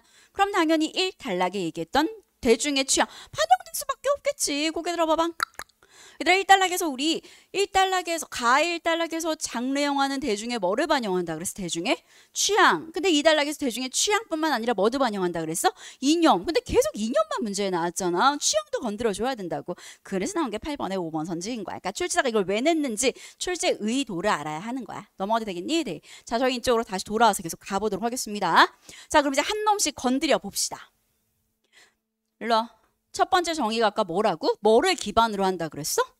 과학적 지식을 기반으로 한다 했지. 그래서 그 뒤에 과학적 지식에 기반을 뒀다고 해서 모두 과학적 사실일 필요는 없어. 과학적으로 옳다 그르다 뭐 이런 건 아니야. 그냥 어떤 개연성 이런 것들이 합리적으로 납득될 수 있나? 약간 이런 것들이 핵심이라는 거죠. 끝. 넘어가도 되겠습니까? 네. 그럼 저 궁금해요. 2단락에서 이제 누구 이야기 나와줘야 그런 예쁜 글이 되는 거야, 얘들아? 허구적인 상황 설정이 이제 나와줘야 되지 않을까? 그래서 2단락을 가보자. 2단락의 첫 번째 문장 읽어보겠습니다. 2단락의 첫 번째 문장 읽어주세요. 시작.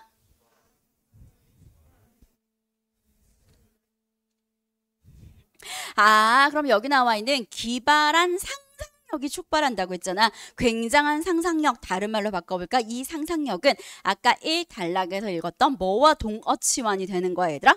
허구적인 상황 설정과 동어치환이 되는 거지. 실제로는 있을 수 없는 일인 거야. 실제로는 있을 수 없는 오 대박 약간 이런 느낌. 그래서 SF에 등장하는 이런 아이들은 이런 경이로움을 선사한다라는 거. 그리고 이 첫 문장에서는 뭐 중요하다고 했으니까 저도 밑줄을 치긴 했겠죠. 하지만 저의 머릿속엔 이미 저 문장이 중요한 이유가 1단락에서 읽었던 정의와 관련되는 문장이기 때문에 저는 중요하다는 생각을 했던 겁니다. 넘어가도 되겠죠? 네. 새로운 사람 나왔네요. SF 연구자 다르코 수빈. SF에서 당대의 지식, 기술 이런 것을 뛰어넘어서 경이로움을 주는, 얘들아 이 경이로움은 아까 우리가 읽었던 어떤 거 기발한 상상력, 1단락에 있었던 뭐 허구적인 상황 이런 것들을 이야기하는 거죠. 여기서의 놀라움은 일회적인 놀라움 아니에요. 전체적으로 지배되는, 그래서 우리가 잘 모를까 봐 이제 이 말을 다시 주네. 이게 이 말이 보여야 돼. 가자. 여기서부터 읽어볼까? 현실 세계와 이제 읽어볼게요. 읽어주세요. 시작.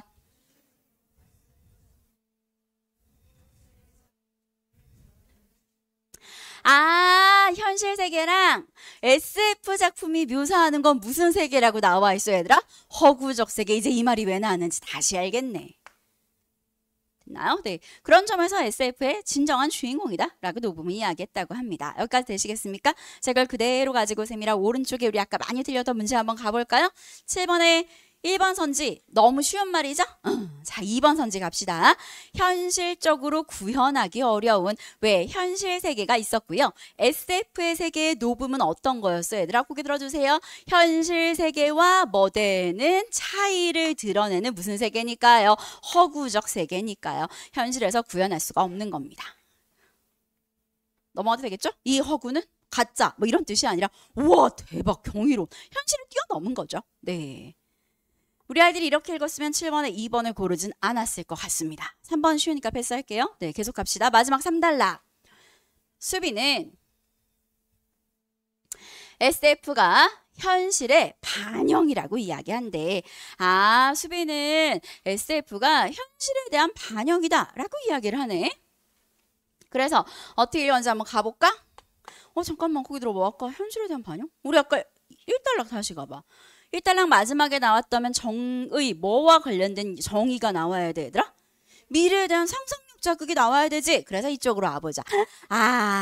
SF는 뭐를 표현하지만 미래 세계에 대한 상상을 표현하지만 거봐 이제 이게 보이네. 그지? 아까 하긴 하지만 근데 어쨌든 그 시대의 기반, 다른 말로 바꾸면 현실에 반영하고 있기 때문이야. 그래서 현실이랑 비슷하기도 하고 다르기도 하거든. 그래서 그것이 바로 인지적 낯섦을 의미해. 그래서 그 뒤에를 가보자. SF에 등장하는 대상은 우리가 현실에서 만나는 일상적이고 친숙한 대상이야. 그래서 굉장히 현실의 반영이다? 근데 이거를 되게 낯설고 새롭게 느껴. 왜? 미래에 대한 상상과 관련이 돼야 되거든. 이걸 유발하는 건 다른 거고 인지함으로써 결론, 비판적으로 현실을 바라보게 돼 라는 거 됐습니까? 네. 자 그럼 이제 마지막 그 문제 해결해 봅시다. 7번에 4번 선지 인지적 낯섦은 지금 막 정의를 읽은 것 같은데요 얘들아? 뭐를 주는 일상적인 대상이라는 말 맞아. 이제 친숙한 대상을 낯설고 새롭게 느끼는 거야 라는 결론 나와 있지. 넘어가도 되겠죠? 네. 자 마지막 결론 갑시다. 고개 들어요. 우리가 이제 형광펜 A를 표시한 그 문장에 드디어 도착을 했네요. 됐습니까? 자 이제 읽어봅시다. 형광펜 B 문장은 굉장히 7번의 5번과 유사하지만 7번의 5번은 틀린 말입니다. 왜 틀린 말인지 지금부터 씹겠습니다. 생각하고 읽어요. 갑시다. 따라서 읽어주세요. 시작.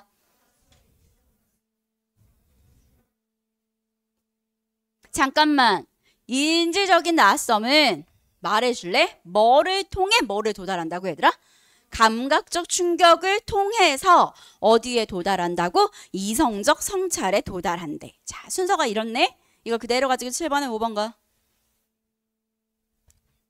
인지적 낯섦은 작품에 표현된 세계에서 촉발되는 감각적 충격이 눈으로는 감각적 충격이 먼저 나와 있어. 그런데 그 뒤에를 읽어볼까?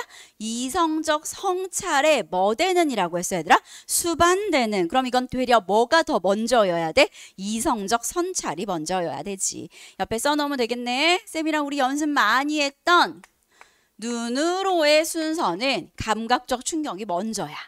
근데 의미상의 순서로 재구성을 해보면 이성적 성찰이 먼저 나오고 거기에 수반되는 감각적 성찰이라는 눈으로의 순서와 의미상의 순서로 재구성한 패턴입니다.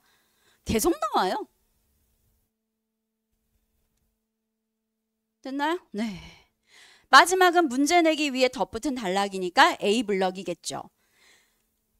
제가 문제 내기 위해 덧붙였다라고 이야기하는 이유 아시죠? 일로 오세요.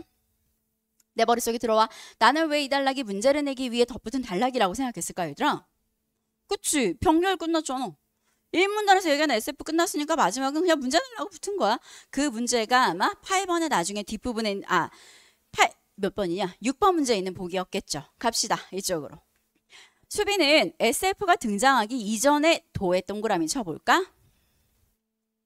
그 전에도 허구적 이야기. 아까 SF의 특징 기억나시죠? 우리 병렬에서 그 허구성 기억하실 겁니다. 그리고 낯선 미지의 세계에 대한 모르는 그 미지에 대한 동경을 충족해왔대. 특히 라고 이야기했으니까 지금부터 중요한 포인트가 시작되나 봐. 이상적 세계인 유토피아에 대한 동경을 다룬 이야기. SF의 유사성 이런 것을 인정하고 받아들였대. 그럼 이 두 명의 공통점은 어떤 이상적 세계인 유토피아의 어떤 동경 이런 건가 봐. 왜 오늘 너무 그지 같거든. 너무 현실이 그지 같거든. 그래서 결론적으로 이상적 세계를 탐색하는 마치 유토피아와의 공통점을 가진 SF의 역할이 더 중요해졌어 라는 결론을 정리해주고 있네요. 넘어가도 되겠죠? 자, 이걸 그대로 가지고 6번 문제를 가봅시다. 자, 6번. 발문이 되게 중요하네. 얘들아, 발문을 읽어보자. 위. 다음에 갑시다. 읽어주세요. 시작. 얘들아, 그럼 이거 안 읽어도 알아야 돼. 안 읽어도 뭐를 알아야 돼? 뭐의 입장에서라고 했어? 사실 원래 이건 보기라고 나오거든. 나 이런 다음의 입장이란 말이 되게 생소했어. 보통은 보기의 입장이라고 보기를 주는데 그냥 네모치고 나서 다음의 입장 이렇게 돼 있더라고. 중요한 건 이거죠. 이놈에서 얘를 평가하라 그랬잖아. 그러면 이건 빼박이야. 뭐 빼박이야? 같은 입장이야? 반대되는 입장이야? 반대되는 입장. 넌 이미 여기에서 끝났어야 돼. 그럼 넌 4번을 고르지 않았겠지. 뭔 소리인지 알겠지? 4번을 골랐던 친구들은 발문을 제대로 읽지 않은 겁니다. 옆에 써놓을게요. 관점 비교. 관점 비교 문제 계속 나와요. 2, 4학년도 이후에 평가원 단골 소재입니다. 그 전보다 2, 4학년 이후에 훨씬 많이 출제됐어요. 됐나요? 네, 갑시다. 수많은 SF나 소설이 유토피아를 소재로 삼은 이유가 뭐냐면 벗어나고 싶은 그런 인간 욕망 이런 게 이제 본연의 거거든. 그래서 유토피아는 대부분 봉쇄된 요새의 막 공간으로 분리 차단. 근데 이 부분은 잘 봐야 되겠네. 난 네가 이렇게 읽었으면 좋겠어. SF 속 유토피아는 안전하고 평화로운 듯 보인다. 듯 동그라미 쳐놓을까? 네가 여기서부터 사실은 아니란 얘기구나 라는 생각을 했어야 돼. 그래야 잘 읽은 거야. 아니나 다를까 하지만 물론 하지만에서도 읽을 수 있지만 쌤은 실제로 나는 평화로운 듯 아니란 얘기네. 약간 이렇게 읽었거든. 물론 이 모든 거의 시작은 발문의 다음의 입장입니다. 역시 반대되는 입장이 나오네. 끝. 지문에서는 무조건 유토피아 좋아. 이상적이야 라고 이야기했지만 역시 보기에서는 그런 뜻 보여. 그럼 사실은 아니라는 거잖아. 하지만 궁극적으로 유토피아는 외부 위협, 내부 갈등, 결국 붕괴가 되네. 그래서 마지막 결론 가보자. 이런 결말은 유토피아가 불가까지 하면 되지? 실현 안 돼. 근본적으로 실현이 안 돼. 그것뿐만 아니라 현실에 대한 답이 현실 너머에는 존재하지 않아. 다른 말로 바꿔볼까? 현실에 대한 답이 현실 너머엔 존재하지 않아. 다른 말로 바꾸면 현실 문제는 어디에서 해결해야 돼? 끝. 자, 이걸 그대로 가지고 선지 하나씩 가보도록 하겠습니다. 나머지 선지는 설명하지 않아도 되겠죠? 쌤이랑은 4번 선지 가볼게요. 4번. 수빈이 말하는 유토피아는 현실에서 실현될 수 없지만 현실을 벗어나려는 욕망이 SF의 허구적 이야기를 통해 해소된다. 어디에 X 쳐야 되더라? 해소에 X 쳐야지. 왜? 현실 너머에는 답이 존재하지 않으니까 해소될 수 없겠죠. 넘어도 되겠습니까? 그럼 정답은 5번. 결국에 유토피아가 가진 이런 한계, 실현 안 되고 현실 너머에는 없어. 이런 것을 통해 SF를 통해 그런 대안을 모색하고자 하는 수빈의 생각. 쌤, 수빈이 언제 이런 대안을 모색했어요? 지문 맨 마지막 문장 가봐. A블럭 맨 마지막 문장. 이상적인 세계를 탐색하는 SF의 역 역할이 더 중요해졌어. 그럼 SF가 이런 역할을 한다라고 생각했던 수빈 생각은 교정해라 새끼야 안 된다 라고 이야기하는, 여러분이 4번에서 9번 세트를 이렇게 읽었더라면 글을 아주 잘 읽은 겁니다. 넘어가도 되겠죠? 네, 고개 들어주세요.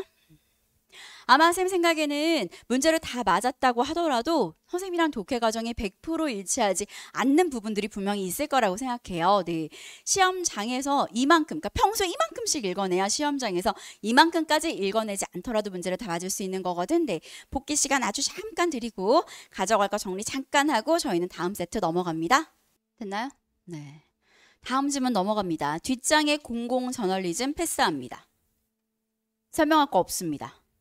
네, 이건 뭐 평이했기 때문에 그리고 딱딱 떨어지는 내용이기 때문에 서운해하지 마세요. 네. 뭐 원하면 제가 따로 해드릴게요. 괜찮죠? 네. 그럴 시간이 없어요. 우리 오늘 문학해야 되거든요. 이 지문에 시간을 허비하느니 문학의 시간을 쓰는 것이 훨씬 유의미하다 생각합니다. 하지만 14에서 17세트는 가야 되겠죠. 네, 일단 위에 수특 연계 써놓으세요. 수특 페이지 213쪽에 있습니다. 단락 표시합시다. 1. 소리. 2. 현재는. 3. 일반적으로. 4. 한편. 5. 지각 부호화. 정답률 불러드리도록 하겠습니다. 14번 문제의 시험장 정답률은 67%였습니다. 4번 골랐던 친구가 12%였고요. 4번으로 내려간 이유는 그냥 3번이 맞아 보였기 때문이겠죠. 뭐 되게 특이한 문제였죠. 처음 보는 유형이었습니다. 15번 문제 시험장 정답률 55%였어요. 2번 골랐던 친구가 25%, 4번 골랐던 친구가 10%였는데 3번이 답처럼 안 보이니까 다른 걸 골랐겠죠. 16번 문제 정답률 54%였습니다. 1번 골랐던 친구가 10%였고요. 4번 골랐던 친구가 19%였습니다. 뒷장 17번 문제 시험장 정답률 54%였습니다. 큰 의미 없는 매력적인 뭐 그러니까 그냥 찍은 거지 뭐 그지? 이쯤 되면 풀기가 싫어. 그래, 표만 봐도 풀기 싫지 않아? 약간 뭐, 어우, 약간 이런 느낌, 막 그런 느낌이란 말이죠. 진입장벽이 높은 문제였던 것 같습니다. 이번 문, 뭐, 큰 의미가 없으나 굳이 불러드리자면 2번에 14%, 3번에 17%, 4번에 24%였습니다. 이거 그냥 찍은 것 같아요. 네. 복귀 시간 잠깐 드리고 설명 시작하도록 하겠습니다. 15번 문제 가볼게. 15번에 2번 선지를 우리 아이들이 고른 이유가 있는 것 같아. 15번에 2번 선지에다가 표시해 볼까? 이진수와 달리. 약간 이 말 때문에 2번이 되게 적절해 보였던 것 같아. 왜냐면 선지만 보면 축음기의 판에 새겨진 홈은 그 뒤에 서술어 저장된 소리에 해당된다라고 돼 있으니까 아 얘는 소리고 지금 우리가 황금에 표시한 부분은 이진 뭐라고 되어 있어 얘들아? 수니까 아 두 개는 달리가 맞지. 2번 약간 이렇게 문제를 풀었던 것 같습니다. 또 3번 선지를 골랐던 3번 선지가 답이잖아요. 근데 3번을 패스했던 이유가 있어요. 3번 선지의 마지막에 황금에 표시해 볼까요? 비트의 개수가 동일하다. 애들은 이 부분이 걸린 거야. 왜 이 부분이 걸렸냐면 5단락을 가봤더니 뭔가 여기다가 비트를 뭐 한다 그랬어? 많이 할당 이런 말이 있거든. 그래서 15번에 3번 선지 옆에다가 써놓을까? 잔상 독해.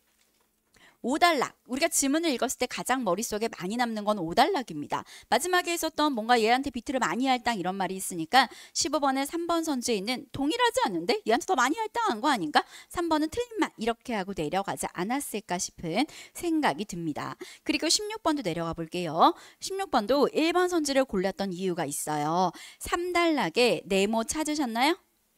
그 네모 옆에 한간편 표시해 봅시다. 최소 가청 강도는 조용할 때 청각이 감지할 수 있는 소리 그게 최소값이다.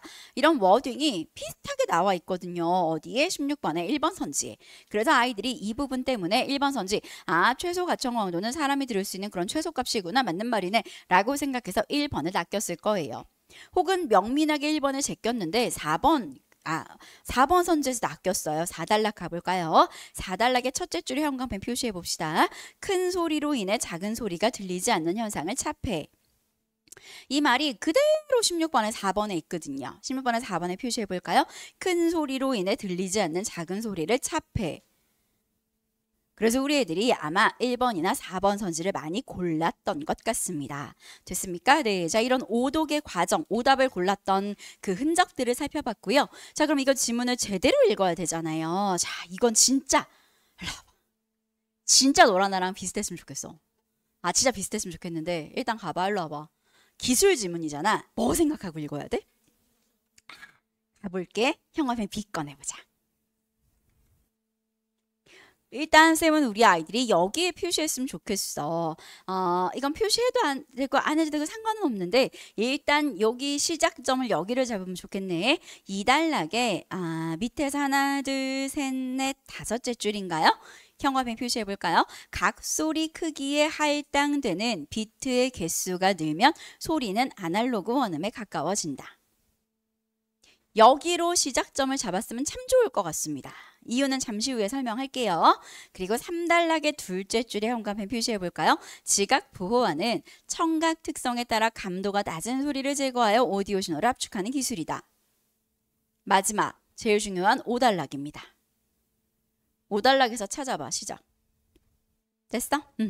나는 5단락에 하나, 둘, 셋째 줄부터 형광펜 표시해볼까? 소리 크기와 차폐 문턱값의 차이가 큰 소리일수록 해당 소리 크기의 비트를 많이 할당하여 소리의 손실을 낮춘다. 차폐 문턱값보다 작은 소리들은 들리지 않으므로 제거한다.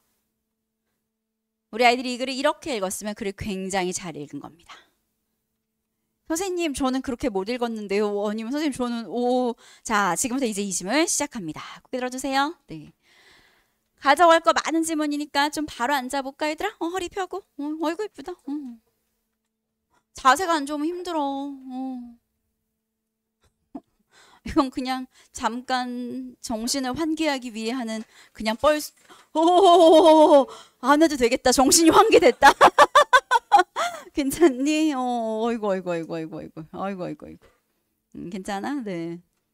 아니 오늘 내가 너무 책상에 내가 오래 앉아 있었단 말이야. 모평 본 이후로 계속 너무 책상에 오래 앉아 있어가지고 선생님이 오늘 한의원에 갔다 왔거든. 근데 너무 웃긴다. 한의사 쌤이 내 백을 딱 잡더니 제일 먼저 한 말이 뭔지 알아? 무슨 머리를 이렇게 많이 썼어요? 이러는 거야. 그래서 네 그랬더니 모든 몸의 기운이 다 머리로 갔는데? 이러는 거야. 그게 나오나 봐 백에. 그래서 내가 웃으면서 잠도 부족한데 많이 자야 돼요. 아까 이렇게 얘기했거든. 지금 나도 머리를 너무 많이 썼대. 침 맞고 나니까 지금 너무 개운해. 나 원래 머리가 이렇게 좋은 사람이었다는 걸 되게 오랜만에 깨달았어. 오늘 묻지 마 새끼야. 아니 진짜 오랜만에 머리가 너무 맑은 거야. 잠 잘 자. 나도 이런 말이 그렇지만 잠 잘 자야 돼. 그래야 머리가 맑아. 잠 안 오지 근데. 잘 오니? 잘 오면 너무 좋고. 잠 안 오면 어떻게 해야 돼? 운동. 그거 하면 좀 잠 잘 오는데. 따뜻한 수건. 나는 그렇게 하거든. 잠 안 오면 수건 요즘 근데 올리브영에도 그런 데 팔거든. 눈 안 데 있잖아. 따뜻한 안 데들. 뭐 그런 거나 아니면 수건을 물에 적셔가지고 전자레인지 한 20초 돌려. 그렇게 해서 눈에다가 대도 좋고 목 뒤에 대도 되게 좋아. 그럼 좀 빨리 잠들거든. 그래서 약간 잠을 잘 자야 돼. 나는 그냥 물리적인 수면 시간이 워낙 부족한 거고 나도 너랑 똑같은 수험 생활이잖아. 그래서 우리 아들 좀 잠을 잘 자고 낮에 머리가 맑아야 돼. 오랜만에 머리가 맑으니까 나 너무 행복하더라고. 아까 침 맞고 와서 되게 좋았거든. 그래서 좀 머리가 항상 맑아야 된다. 자, 이제 맑은 머리로 한번 시작을 해보도록 하겠습니다. 환기도 됐으니 자, 시작하자. 선생님은 첫 문장을 이렇게 읽기 시작했어. 소리, 특히 음악을 저장하는 방법은 화제 끝. 지금부터 나올 이야기는 소리 저장 방법이구나. 너 이 질문 이렇게 읽었으면 참 잘 읽었을 것 같은데? 네.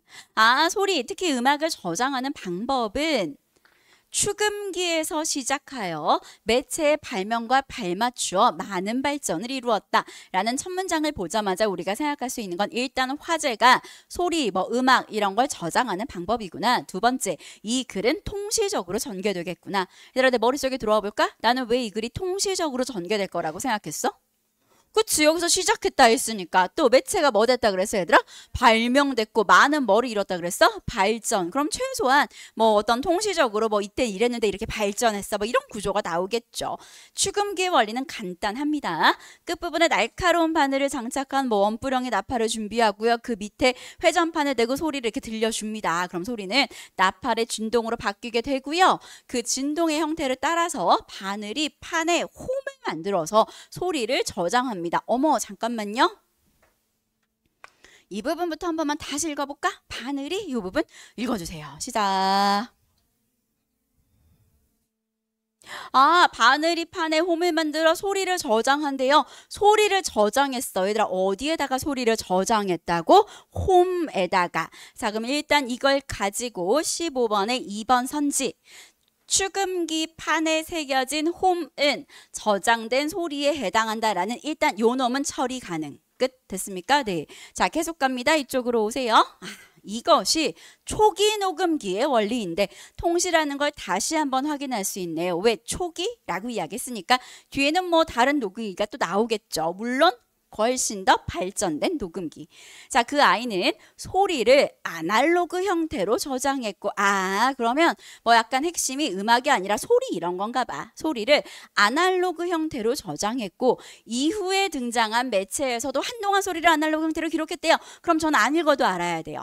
얘들아, 그럼 2단락부터 나올 거 말해줄래? 2단락부터 뭐가 나와야 되는 거야? 그치? 일단 뭐 하는 방법? 음악을, 소리를 뭐 하는 방법? 저장하는 방법. 근데 어떤 형태로 저장을 할 것 같아, 얘들아? 디지털? 진짜? 왜 디지털이라고 생각했어? 그치? 이런 매체에서 얼마? 한동안 소리를 무슨 형태? 아날로그 형태로 기록했다고 했으니까 그럼 2단락에는 아날로그 형태가 아니겠네. 우리는 아날로그에 반대되는 말 알고 있잖아. 아날로그에 반대되는 뭐 나와 있어 얘들아? 디지털. 그럼 2단락은 소리를 디지털 형태로 기록한 것을 말하겠구나 라고 네가 읽었더라면 15번의 2번 선지를 지우기가 훨씬 수월했을 거야. 무슨 말인지 알겠니? 네. 결국에 여기는 어떤 소리를 아날로그 형태로 홈에다가 저장을 했다면 2단락에서는 디지털 형태로 소리를 저장하는 내용이 나오겠네 라는 거 끝. 그럼 결국에 이 지문은 고개 들어보자 얘들아. 이 지문은 결국에 뭐를 저장하는 방식에 대한 이야기야. 화제가 소리를 저장하는 방식. 근데 통시야. 옛날에 처음에는 녹음기, 초기 녹음기에서 소리를 뭐의 형태로 저장했다고? 아날로그 형태로 저장했는데 뒤에는 무슨 형태로 저장하게 됐다? 디지털 형태로 전환하게 돼 발전된 그 이야기를 하겠구나 라고 생각하고 글 읽었으면 아주 잘 읽었고요. 1단락이 연계였습니다. 굉장히 헛헛하죠. 이 질문 솔직히 말해봐. 몇 단락부터 어려웠어? 3단락 혹은 4단락 여기서부터가 어렵지 않았어? 3, 4단락부터가 어려웠잖아. 근데 1단락을 주고 나서 고작 1단락을 주고 나서 연계다라고 이야기하는 그들의 뻔뻔함에 참 하지만 뭐 어쩌겠어요. 읽어야죠. 그죠? 잠깐만 끊어가자. 얘들 일로 와봐. 그럼 난 질문을 다시 던질게. 일단 방향은 다 잡았으니까 2단락의 방향. 3, 4, 5단락이 왜 어려웠어? 그 이유가 난 궁금해. 그러니까 어려웠을 때는 이유를 알아야 되잖아. 단순히 어려웠어 해서 끝나면 안 돼. 왜 어려웠지? 그 다음 한 번 더. 그럼 이런 게 나오면 난 어떻게 해야 되지? 여기를 가기 위해 우리가 분석한다고. 왜 어려웠어? 원리를 이해해야 되는 것도 그런데 밑에 빈 공간에 써놓을래? 개념 비교. 이 지문의 핵심은 개념 비교야. 쌤, 개념 비교라고요? 맞춰볼래? 얘들아, 무슨 개념이랑 무슨 개념 비교할 수 있었어야 되냐면 이 지문에서 네가 구별할 수 있어야 되는 개념은 총 3가지입니다. 첫 번째는 소리 크기와 주파수. 이 2개 구분해서 읽었어야 돼. 두 번째, 차폐와 차폐음. 2개 구별했어야 돼. 마지막, 문제에서 굳이 구현되진 않았지만 최소 가청 강도와 차폐 문턱값. 이거 구별할 수 있었어야 돼. 지금 내 얘기가 무슨 얘기인지 모르면 너 이 지문 제대로 안 뜯어본 거야. 됐니? 자, 지금부터 이 얘기가 무슨 얘기인지 실제로 어떻게 구별하면서 읽었어야 되는지 지금부터 시작해 보도록 하겠습니다. 준비 다 되셨죠? 네. 여러분도 눈치를 챘겠지만 이 지문의 핵심은 1단락이 아니에요. 2단락부터 이 지문의 진짜가 시작되는 거죠. 자, 지금부터 시작합시다.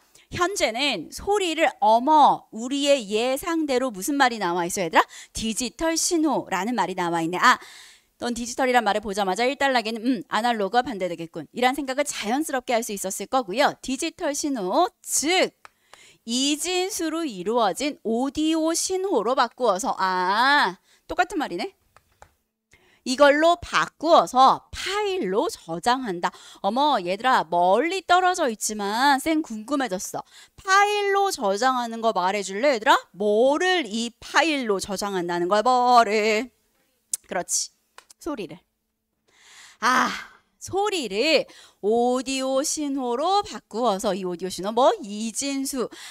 소리를 이진수로 이루어진 오디오 신호로 바꿔서 파일로 저장한다. 이걸 그대로 가지고 15번에 2번 가볼까? 얘들아 오디오 신호의 이진수가 누군지 말해줘. 고개 들어보자. 오디오 신호의 이진수는 뭐 하네야? 뭐로 저장하네? 파일로 저장한 뭐에 해당되게? 소리에 해당되겠지. 따라서 15번에 2번 선지는 적절한 말이다 라는 거 파악할 수 있겠네. 넘어가도 되겠죠? 네. 이쪽으로 오시면 아마 이진수, 그러니까 이런 숫자 이런 것 때문에 틀린 것 같아. 15번에 2번 선지 옆에 써놓을까? 명사 위주의 오독. 자기가 글 읽을 때 전체적인 서술어를 보는 게 아니라 명사 위주로 오독하는 친구들은 15번에 2번을 골랐을 거야. 교정하면 됩니다. 고치면 되죠. 자, 갑시다. 한 파일 내의 오디오 신호에는 모든 소리 크기의 균일한 개수의 비트가 해당된다. 자, 그럼 내가 해야 되는 생각 말해볼까? 모든 소리 크기의 균일한 개수의 비트가 해당된대. 그럼 나 무슨 생각해야 돼? 몇 개지? 그래서 그 뒤에를 봤더니 몇 개래 얘들아 말해줘. 몇 개래? 16개래. 자, 재밌는 건 그 뒷문장입니다. 어머 얘들아 동그라미 쳐놓을까? 일반적으로. 나 궁금해. 일반적으로는 각 소리 크기에 균일한 개수 16비트를 할당한대. 나 지울게. 얘들아 일로 와. 머릿속에 한 번만 더 가보자. 일반적으로는 모든 아이들한테 똑같이 16개를 할당한대. 그럼 이 말은 왜 했어? 그렇지. 넌 저 말을 보자마자 예외도 있겠네 라는 생각을 해야 하는 거야. 그래서 그 뒤에를 가봤더니 소리 크기에 따라 이제 뭐 다르게 한다. 뭐 이건 상관이 없겠죠? 16비트를 어떤 거는 01111, 어떤 애는 10000, 어떤 애는 01100 뭐 이렇게 난리가 났겠지. 자, 재밌는 건 이 다음 문장이네요. 이 문장을 어떻게 처리했는지가 전 너무 궁금합니다. 아까 우리가 형광펜 B로 표시한 바로 그 문장입니다. 이제 시작합시다. 읽어주세요. 각소리 읽어주세요. 시작. 어머 역시 비트의 개수는 좀 전에 뭐한 비트라고 했어요 얘들아? 균일한 개수의 비트였는데 이제는 이 비트의 개수가 뭐 하면이라고 했어요 얘들아? 늘어나면이라고 했네. 비트의 개수가 늘어나면 소리는 아날로그 원음에 가까워진다. 잠깐만 끊어갈게. 얘들아 일로 와봐봐. 잊지 않았지? 우리 지금 1단락 이 글 시작한 이유 말해줘. 우리 이 글 뭐 때문에 시작한 글이야? 소리를 뭐 하기 위해서? 저장하기 위해서. 근데 소리를 저장했을 때 이런 게 있다고. 이쪽으로 와볼까? 혹시 옛날에 축음기 소리 들어본 적 있는 사람이 있냐? 그 영화나 뭐 이런 매체에서 들어봐. 아니 나도 실제로 들어본 적은 없어. 근데 영화나 이런 데 들어본 적 있는 사람 손 들어봐봐. 저기 아니면 니네 혹시 라디오는 그 라디오 그 기계 이런 거는 들어본 적 있니? 라디오 이거 들어본 적 있는 사람 손 들어봐봐. 이거 다행이다. 나만 들은 줄 알았어. 마이마이 이런 거. 이런 거 들으면 소리가 어떻게 들려? 지금 이 얘기야, 이 얘기. 근데 요즘에 우리가 뭐 핸드폰으로 소리 들을 땐 지직거려? 되게 잘 들리잖아. 되게 잘 들리는 이유 여기에서 이야기하면 각 소리 크기에 할당되는 그 비트의 수가 늘어나면 원래 그 원음에 가까워진다는 이야기인 거야. 여기서의 원음 동그라미 칠래? 여기서의 원음이 1단락의 첫 문장에 이야기했던 내가 저장하고 싶은 소리야. 너는 이 원음을 아, 1단락에서 내가 얘기했었던 저장하고 싶은 그 소리를 말하는 거구나. 라고 연결지었으면 글을 아주 잘 읽은 거죠. 근데 오디오 파일을 저장하거나 네트워크를 통해 전송할 때에는 데이터 양이 너무 많은 문제 상황이 생겼네. 그래서 해결책을 가볼까? 오디오 신호를 뭐 해야 된다? 압축해야 한다라는 거. 아, 그럼 결국에 궁극적으로 우리가 하고자 하는 건 소리 저장이야. 근데 소리를 저장하려고 그럼 최대한 원음에 가깝게 저장하고 싶지 않니? 고개 들어볼까? 이 과정 머릿속에 메커니즘 잘 이해해야 돼. 내가 궁극적으로 하고 싶은 건 소리 저장이야. 근데 원음이랑 똑같이 저장하려면 뭐가 되게 많이 부여가 돼야 돼? 비트가 너무 많이 부여돼. 그럼 데이터 양이 그만큼 뭐 돼, 얘들아? 늘어나. 그러니까 우리는 이걸 뭐 해야 된다는 이야기, 얘들아? 압축해야 돼. 그래서 나온 게 이제부터 그 압축 기술인 거지. 무슨 말인지 이해되시죠? 이렇게 연결이 돼야 돼. 자, 일반적으로 오디오 압축에는 지각 부호화를 이용한다. 아, 그럼 지각 부호화가 뭔지 가볼게. 지각 부호화는 청각 특성에 따라서 감도가 낮은 소리를 제거해서 오디오 신호를 압축하는 기술이다. 제거하는구나.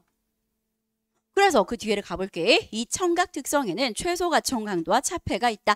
그래서 이 단락에서는 최소 가청 강도 이야기했을 거고요. 다음 단락엔 차폐 얘기했다는 생각은 못하면 큰일 납니다. 네, 갑시다. 정의를 읽어보도록 하겠습니다. 어머, 최소 가청 강도의 정의를 한번 읽어볼까, 얘들아? 최소 가청 강도는 읽어주세요. 시작.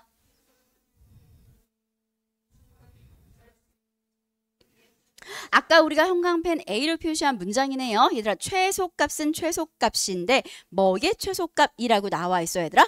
소리 크기의 최소값이다 라는 거. 이거 그대로 가지고 아까 16번 가면 되겠네요. 16번에 1번 선지 X 치면 되겠죠? 최소값인데 1번 선지는 누구의 최소값이라고 나와 있어, 얘들아?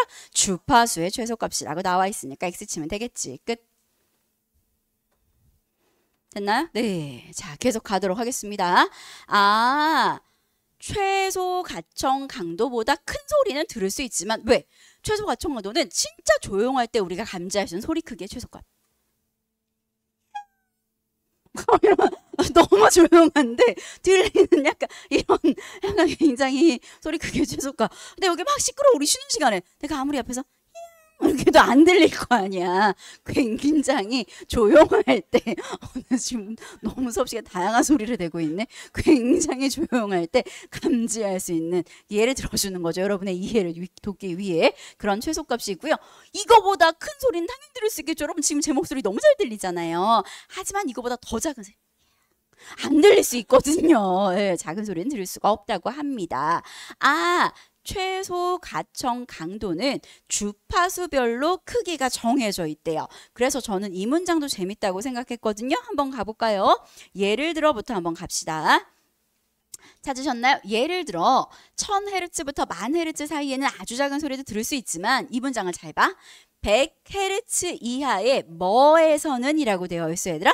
저음, 그러면 이 결국에 100Hz 1000Hz, 10,000Hz 이렇게 주파수가 올라가는 건 무슨 소리에 해당되는 거야? 높은 소리. 주파수가 이렇게 100Hz로 작은 소리는 무슨 소리라고 읽어내야 되더라? 낮은 소리, 저음이라고 읽어낼 수 있어야겠지. 아, 주파수와 어떤 소리의 저음, 고음 요것까지 같이 파악할 수 있었으면 글을 아주 잘 읽은 거라고 이야기할 수 있겠네요. 4문단은 너무 당연히 이제 누구 얘기 나와줘야 돼? 차폐 얘기 나와줘야 되겠죠. 자, 차폐를 갑시다. 한편 큰 소리로 인해 작은 소리가 들리지 않는 현상을 뭐라고 이야기한다? 차폐라고 이야기하고요. 차폐를 일으키는 큰 소리를 뭐라고 한다? 차폐의 의미를 두 개 구별해야지. 아, 큰 소리로 인해 작은 소리가 들리지 않는 현상. 예를 들어 쉬는 시간에 막 시끄러워. 되게 시끄러울 때에는 작은 소리가 안 들릴 거라고. 그렇게 큰 소리가 나는 상황 때문에 작은 소리가 안 들리는 걸 차폐라고 하고요. 그런 큰 소리를 우리는 뭐라고 하냐면 차폐음이라고 하네요. 이걸 그대로 가지고 16번에 4번 선지 가면 되겠죠?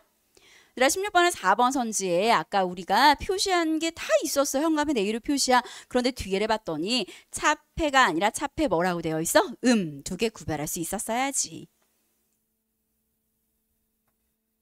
넘어가도 되겠죠? 네, 계속 갑니다. 고개 들어주세요. 그러니까 여기도 가볼게요. 두 소리의 주파수가 가까울수록 차폐가 쉽게 일어나고요. 주파수 차이가 나면 차폐가 일어나지 않는데요. 있을 필요는 없는데 그냥 여러분의 이해를 돕고자 제가 잠깐 설명을 할게요. 고개 들어봅시다. 시끄러운 카페. 대치동에 시끄러운 카페 되게 많잖아.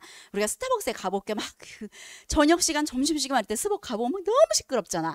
자, 너무너무 시끄러워. 그러면 작은 소리 막 친구가 근데 나 이거 시킬까? 뭐라고? 막 이렇게 돼야 되는 친구의 작은 소리가 들리지 않는 바로 그 현상이 뭐에 해당되는 거야, 얘들아? 차폐에 해당돼. 근데 옆을 봤더니 현주 언니가 너무 시끄럽게 떠들고 있는 거야. 현주 언니 목소리 때문에 안 들린 거지. 그 현주 언니 목소리로는 뭐라고 이야기하는 거야? 차폐음이라고 이야기한다는 거야. 근데 왜 목소리 톤이 되게 하이톤인 사람 있잖아. 근데 전부 다 하이톤이야. 막 근데 그래가지고 근데 옆에서도 막 근데 그래가지고 이러면서 옆에 난리가 났어. 두 소리의 주파수가 가까울수록 그 소리들이 잘 들려 섞여서 잘 안 들리지. 근데 막 대박 근데 그래가지고 그래 난리가 나죠. 저기서 그런데 말이야 이렇게 하면 사람들이 전부 다 에? 하고 쳐다보지. 주파수가 차이가 나면 굉장히 높은 소리와 차이가 나는 굉장히 낮은 음이 드러나게 되면 그 경우에는 차폐가 일어나지 않는다라는 작은 소리라도 들릴 수 있다는 이야기인 거지. 여기까지 이제 이 상황이 무슨 말인지 이해가 되시겠죠? 네. 혹시 이게 마이들이 좀 이해가 안 될까 봐 선생님 잠깐 추가 설명을 했습니다. 계속 가볼게요. 선생님은 실제로 요 뒷문장에서 끊어 읽었거든요. 차폐 이 뒤에 계속 읽어볼게요. 일단 자, 이렇게 하면 차폐가 일어나지 않는다. 그래서 이 뒷문장도 한번 읽어보자. 차폐음의 이 문장 한번 같이 읽어볼게요. 저는 이 문장을 어떻게 읽었는지 보여드릴게요. 차폐음의 주파수를 기준으로 차폐가 일어날 수 있는 가장 낮은 주파수와 가장 높은 주파수의 구간을 임계대역이라고 한다. 라고 해서 저는 머릿속에 이미지화 시켰어요. 잠깐만. 너는 굳이 쓸 필요는 없어. 머리로 따라와. 차폐음에 주파수가 있어. 우리 지금 주파수 얘기 계속 하고 있지? 높은 소리, 낮은 소리, 높은 소리, 낮은 소리 계속 얘기하고 있지? 차폐의 주파수를 기준으로 차폐가 일어날 수 있는 가장 낮은 주파수 그리고 가장 높은 주파수 요것을 우리는 뭐라고 이야기한다? 이 구간을 임계대역이라고 이야기하는구나. 나는 머릿속에 약간 이런 이미지를 떠올렸어. 그리고 한 번 더 떠올렸어. 임계대역의 폭은 차폐음의 주파수에 따른데 고음에서는 저음에서보다 안 들리는 차폐음이 훨씬 넓다라고 되어 있어서 그러면 저음은 좀 좁은 약간 이런 느낌이라면 고음은 훨씬 넓은 이런 느낌이겠다 라고 머릿속에 이렇게 이미지화 시켰어. 비슷하니? 네. 자, 그리고 나서 요 문장을 읽어봅시다. 읽어주세요. 시작.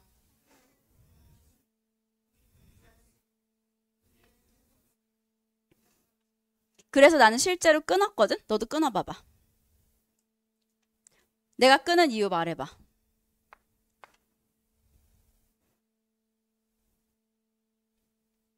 나 왜 끊은 것 같아?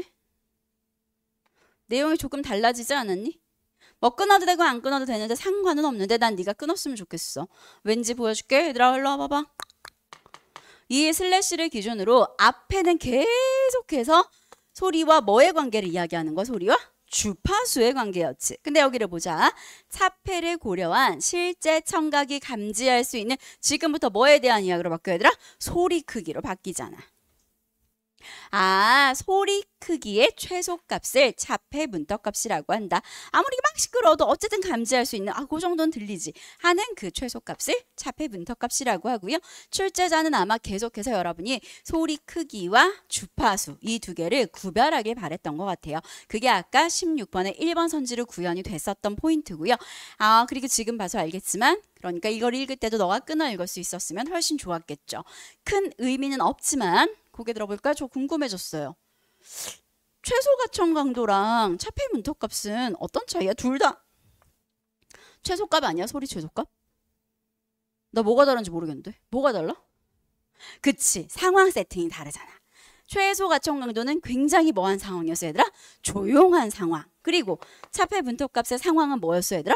시끄러운 큰 소리가 나는 상황과 작은 소리들이 뒤섞여 있는 상황이었지.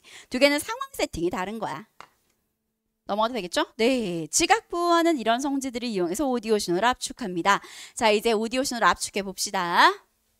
지각 보호. 이제 끝났네요. 마지막 5달라. 지각 부호화에서는요, 오디오 신호를 먼저 주파수에 따라 여러 개의 임계 대역으로 나눴습니다. 그래서 저는 머릿속에 이미지가 있었어요.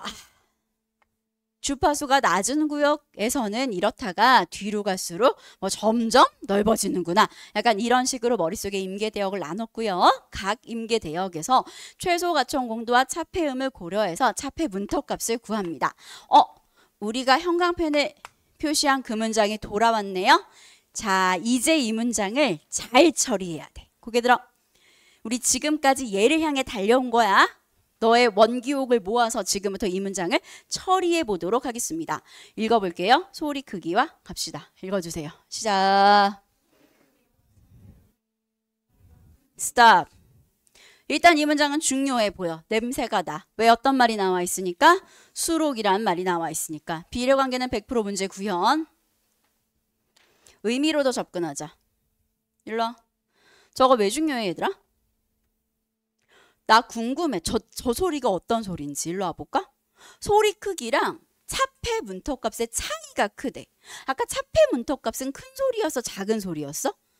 작은 소리. 소리의 최소값이었잖아. 시끄러울 때 들리는 제일 작은 소리가 차폐 문턱값이었단 말이야.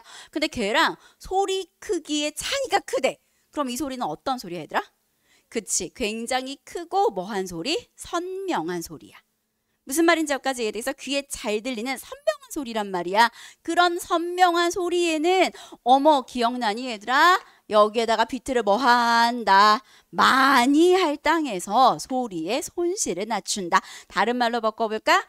뭐를 저장할 때? 소리를 저장할 때 손실을 낮추어서 그럼 어떤 소리한테는 우리가 아까 이야기했던 비트 할당을 많이 하냐면 소리 크기와 차폐 문턱값의 차이가 큰 소리. 이런 애들은 소리의 손실을 막 이렇게 해가지고 얘한테 비트를 막 많이 때려. 어머 잠깐만 거기 들어볼까? 얘한테 비트를 많이 때려가지고 원음에 가까워서 좋지만 문제점이 있어서 말해줘. 원음에 가까워서 좋지만 우리 아이 문제점 뭐였어? 너무 용량이 커.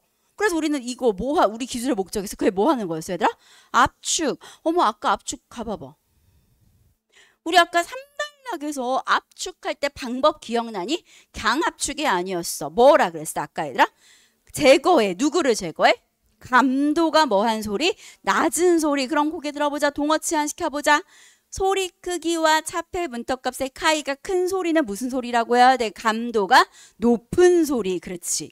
그리고 그 뒤에 가볼게. 차폐 문턱값보다 뭐한 소리라고 되어 있어 얘들아? 작은 소리. 다른 말로 바꿔볼까? 차폐 문턱값보다 심지어 작아. 그럼 이 소리는 감도가 뭐한 소리야? 낮아서 뭐한 소리야? 안 들려. 그런 소리는 뭐한다? 제거한다. 다른 말로 바꾸면 압축한다. 이걸 제거를 통해 압축하는구나. 끝. 그럼 알겠네 원리. 일로 와 고개 들어. 마지막 원리 정리하자.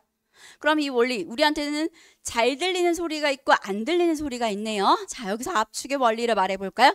잘 들리는 소리는 어떻게 해야 한다?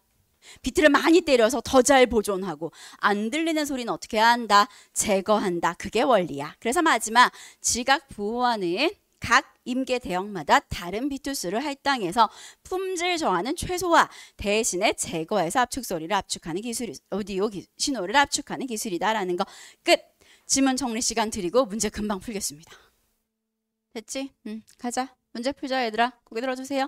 14번 문제는 좀 재밌네. 그러니까 이런 거야 얘들아. 일로 와봐. 나는 우리 아이들이 이렇게 풀었으면 좋겠어. 14번이 처음 보는 신유형이구나. 이게 중요한 게 아니야. 이게 신유형이고 말고가 뭐가 중요해. 평가원의 의도를 읽어내는 게 중요하지. 얘들아 평가원은 어떤 걸 요구하는 것 같아? 너가 지문을 읽을 때 너에게? 밑줄 쳐. 내용 간의 관계. 네가 글 읽을 때 1문단과 2문단이 무슨 관계가 있는지 2문단과 3문단이 무슨 관계가 있는지 오늘 수업 시작할 때 쌤이 기출 볼 때 글구조 작성하라고 했던 거 기억나니? 네가 이렇게 읽기를 평가원이 계속 원하는 거야. 이제 그걸 문제에 구현시킬 수도 있고 아닐 수도 있겠죠. 1번 선지는 너무 쉽게 지울 수 있었을 거고요. 2번 선지도 아주 쉬웠을 겁니다. 전송할 때 난점은 용량이 너무 큰 문제가 생겨. 그래서 압축이 필요해 라는 거 이야기할 수 있을 거예요. 3번 선지 갑시다. 2문단에서는 소리 크기를 3문단에서는 청각 특성을 각각 압축의 변수라고 언급했다고 했는데 소리 크기가 압축의 변수야? 아닐걸? 소리 크기라는 건 되려 압축의 대상이었을 거예요. 너무 안 들리는 소리는 제거해 라는 거였을 테니까요. 청각 특성은 압축의 기준이지 이게 변수는 아니잖아. 정답은 3번 끝. 넘어가도 되겠죠? 네. 4번은 고르면 안 될 것 같은데요. 예시까지 봤더라면 뭐 너무 쉽게 지울 수 있었던 선지였습니다. 15번 이제 풀어볼게요. 1번 선지는 개소리니까 패스. 뭐 전형적인 잘못 짝짓기로 만들어진 굉장히 뻘소리죠. 2번 선지 이제 왜 답인지 알 수 있을 것 같고요. 3번 선지는 읽어보도록 하겠습니다. 나 궁금하다. 얘들아 고개 들어봐봐. 일로 와봐. 우리 원리 말해볼래? 지각 보호할 그 원리 말해봐봐. 결국에 뭐 한다는 거야? 누구한테? 잘 들리는 소리한테 더 많은 뭐를 할당하는 거였어? 비트를 할당. 근데 나 3번 왜 맞는지 모르겠는데? 어떻게 동일해 얘들아? 나 너무 모르겠어. 왜 동일하게? 그렇지. 형광펜 B 꺼내볼까?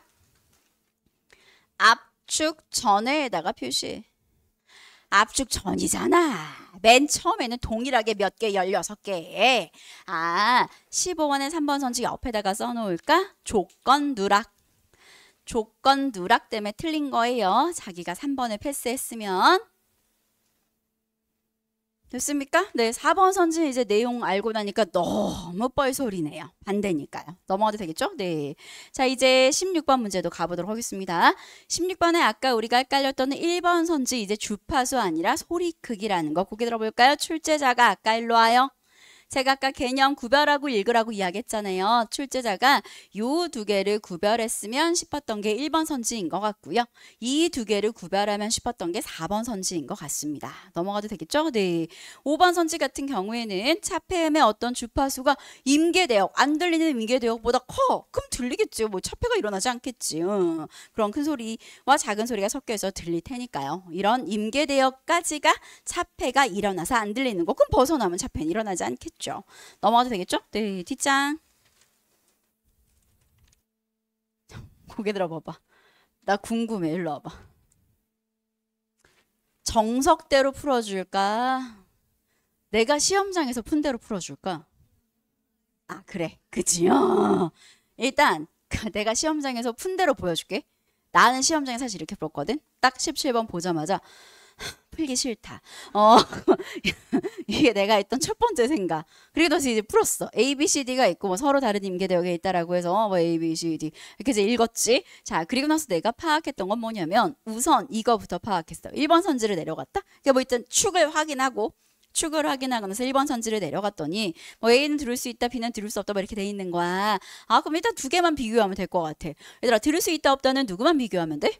소리 크기랑 차폐 문턱값 두 개만 비교하면 되잖아. 근데 얘는 시끄러울 때 우리가 들을 수 있는 가장 작은 소리였는데 그 소리보다 더 작아. 그럼 얘는 들리겠어? 안 들리겠어? 안 들리겠지. 들을 수 없네. 얘는 들을 수 없는 소리니까 결국에 뭐 하겠어 얘들아? 제거하겠네. 아, A는 제거하겠네. 끝. 난 이렇게 읽었어. 자, 그 다음에 2번 선지. 2번 선지는 거꾸로 소리 크기가 차폐 문턱값보다 훨씬 크잖아. 잘 들리겠지. 들을 수가 없겠구나. 틀렸네. 2번 패스. 그 다음 3번 선지 넘어갔어. A와 B는 소리 크기가 같아서 같은 개수의 비트 뭔 소리야? A는 삭제했는데 3번 끝. 자, 그 다음 4번 선지. A와 C의 차폐 문턱값이 같으므로 임계대역의 폭과 임계대역의 폭이 같겠군. 그럼 결국에 차폐 문턱값이 같으면 임계대역이 같다는 건데 차폐 문턱값은 소리의 크기였잖아? 근데 임계대역은 주파수였단 말이야. 이게 같다고 왜 저게 같아? 완전 개소리지. 4번 틀린 말. 마지막 5번 선지. 압축할 때에는 얘랑 더 많은 비트. 아까 본 것 같아. 차이가 날 때 더 많은 비트를 할당한다. 왜? 걔는 보존해야 돼. 좋은 소리였으니까 정답은 5번 끝. 난 이렇게 풀었어. 하지만 선생님이니까 정석대로도 풀어드려야겠죠? 자, 지금부터 정석대로 풀어보겠습니다. 조건대로 활용해보죠. 축 확인해봐. 뭐 나와 있어 얘들아? 주파수. 그래서 난 생각했어. 주파수가 낮은 거 말해볼래? 누구는 낮은 주파수야 얘들아? A는 낮은 주파수고 D는 높은 주파수잖아. 아, 그럼 얘는 낮은 주파수니까 뭐겠구나? 저음이겠구나. 얘는 높은 주파수니까 뭐겠구나? 고음이겠구나. 다른 말로 바꿔볼까? 얘는 임계대역이 훨씬 뭐하겠구나? 넓겠구나. 주파수는 그것 때문에 준 거야. 아까 우리가 내가 갱 지웠었던 선지 기억나지? 차폐 문턱값과 임계대역은 서로 관계가 없지. 차폐 문턱값은 소리의 크기, 임계대역은 주파수로 푸는 거니까 라고 지웠던 4번 선지를 출제자는 논리적으로 여러분이 이렇게 풀기를 바랬던 것 같습니다. 넘어가도 되겠죠? 네. 자, 또 가볼게요. 이번엔 소리 크기가 나와 있고요. A를 보기 시작했는데 얘들아, 뭐랑 뭐를 지금 비교하는 말이 나왔어? 최소 가청 강도와 차폐 문턱값. A의 경우에는 둘 다 숫자가 어때? 똑같지.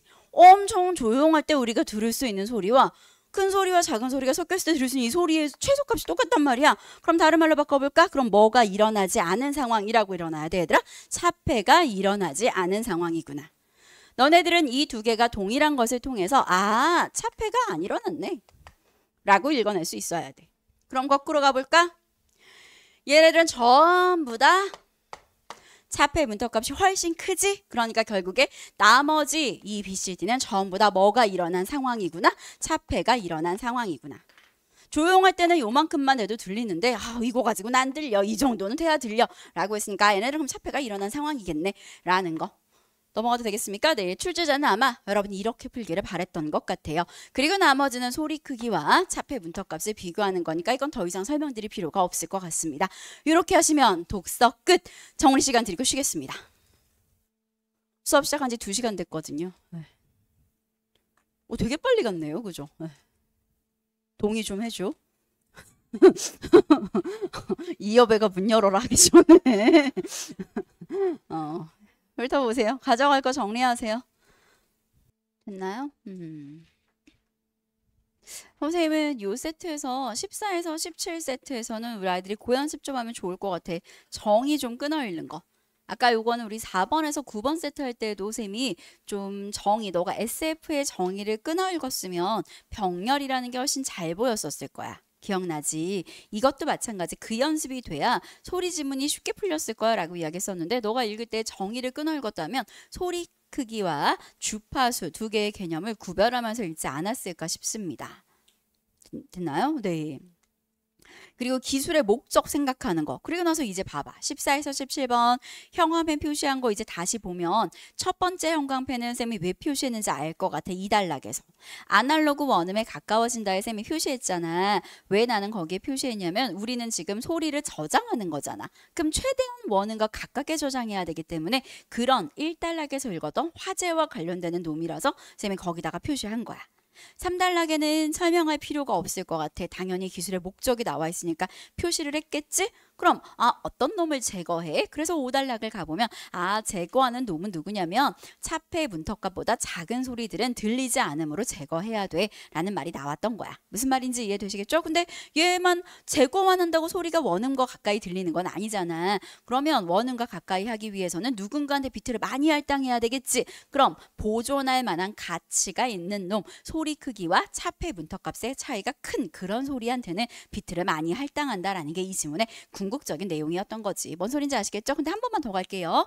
얘들아, 근데 이걸 설명하려면 5단락에 우리 형광펜 B 표시한 거 다시 가볼까? 소리 크기와 차폐 문턱값의 차이가 큰 소리일수록 비트를 많이 할당한다 그랬잖아. 그럼 이 결론이 나오기 위해서는 필요한 개념이 있어. 무슨 개념을 알아야 돼? 차폐 문턱값의 개념을 알아야 되거든? 그럼 또 가보자. 차폐 문턱값의 개념을 알기 위해서는 뭐의 개념을 알아야 돼? 차폐의 개념을 알아야 되겠지. 그러면 그 차폐는 누구 때문에 일어난 거였어? 차폐 때문에 일어나는 거였잖아. 그러니까 차폐와 차폐음과 차폐 문턱값의 개념을 4단락에서 언급을 했던 거야. 무슨 말인지 알겠니? 또 가보자.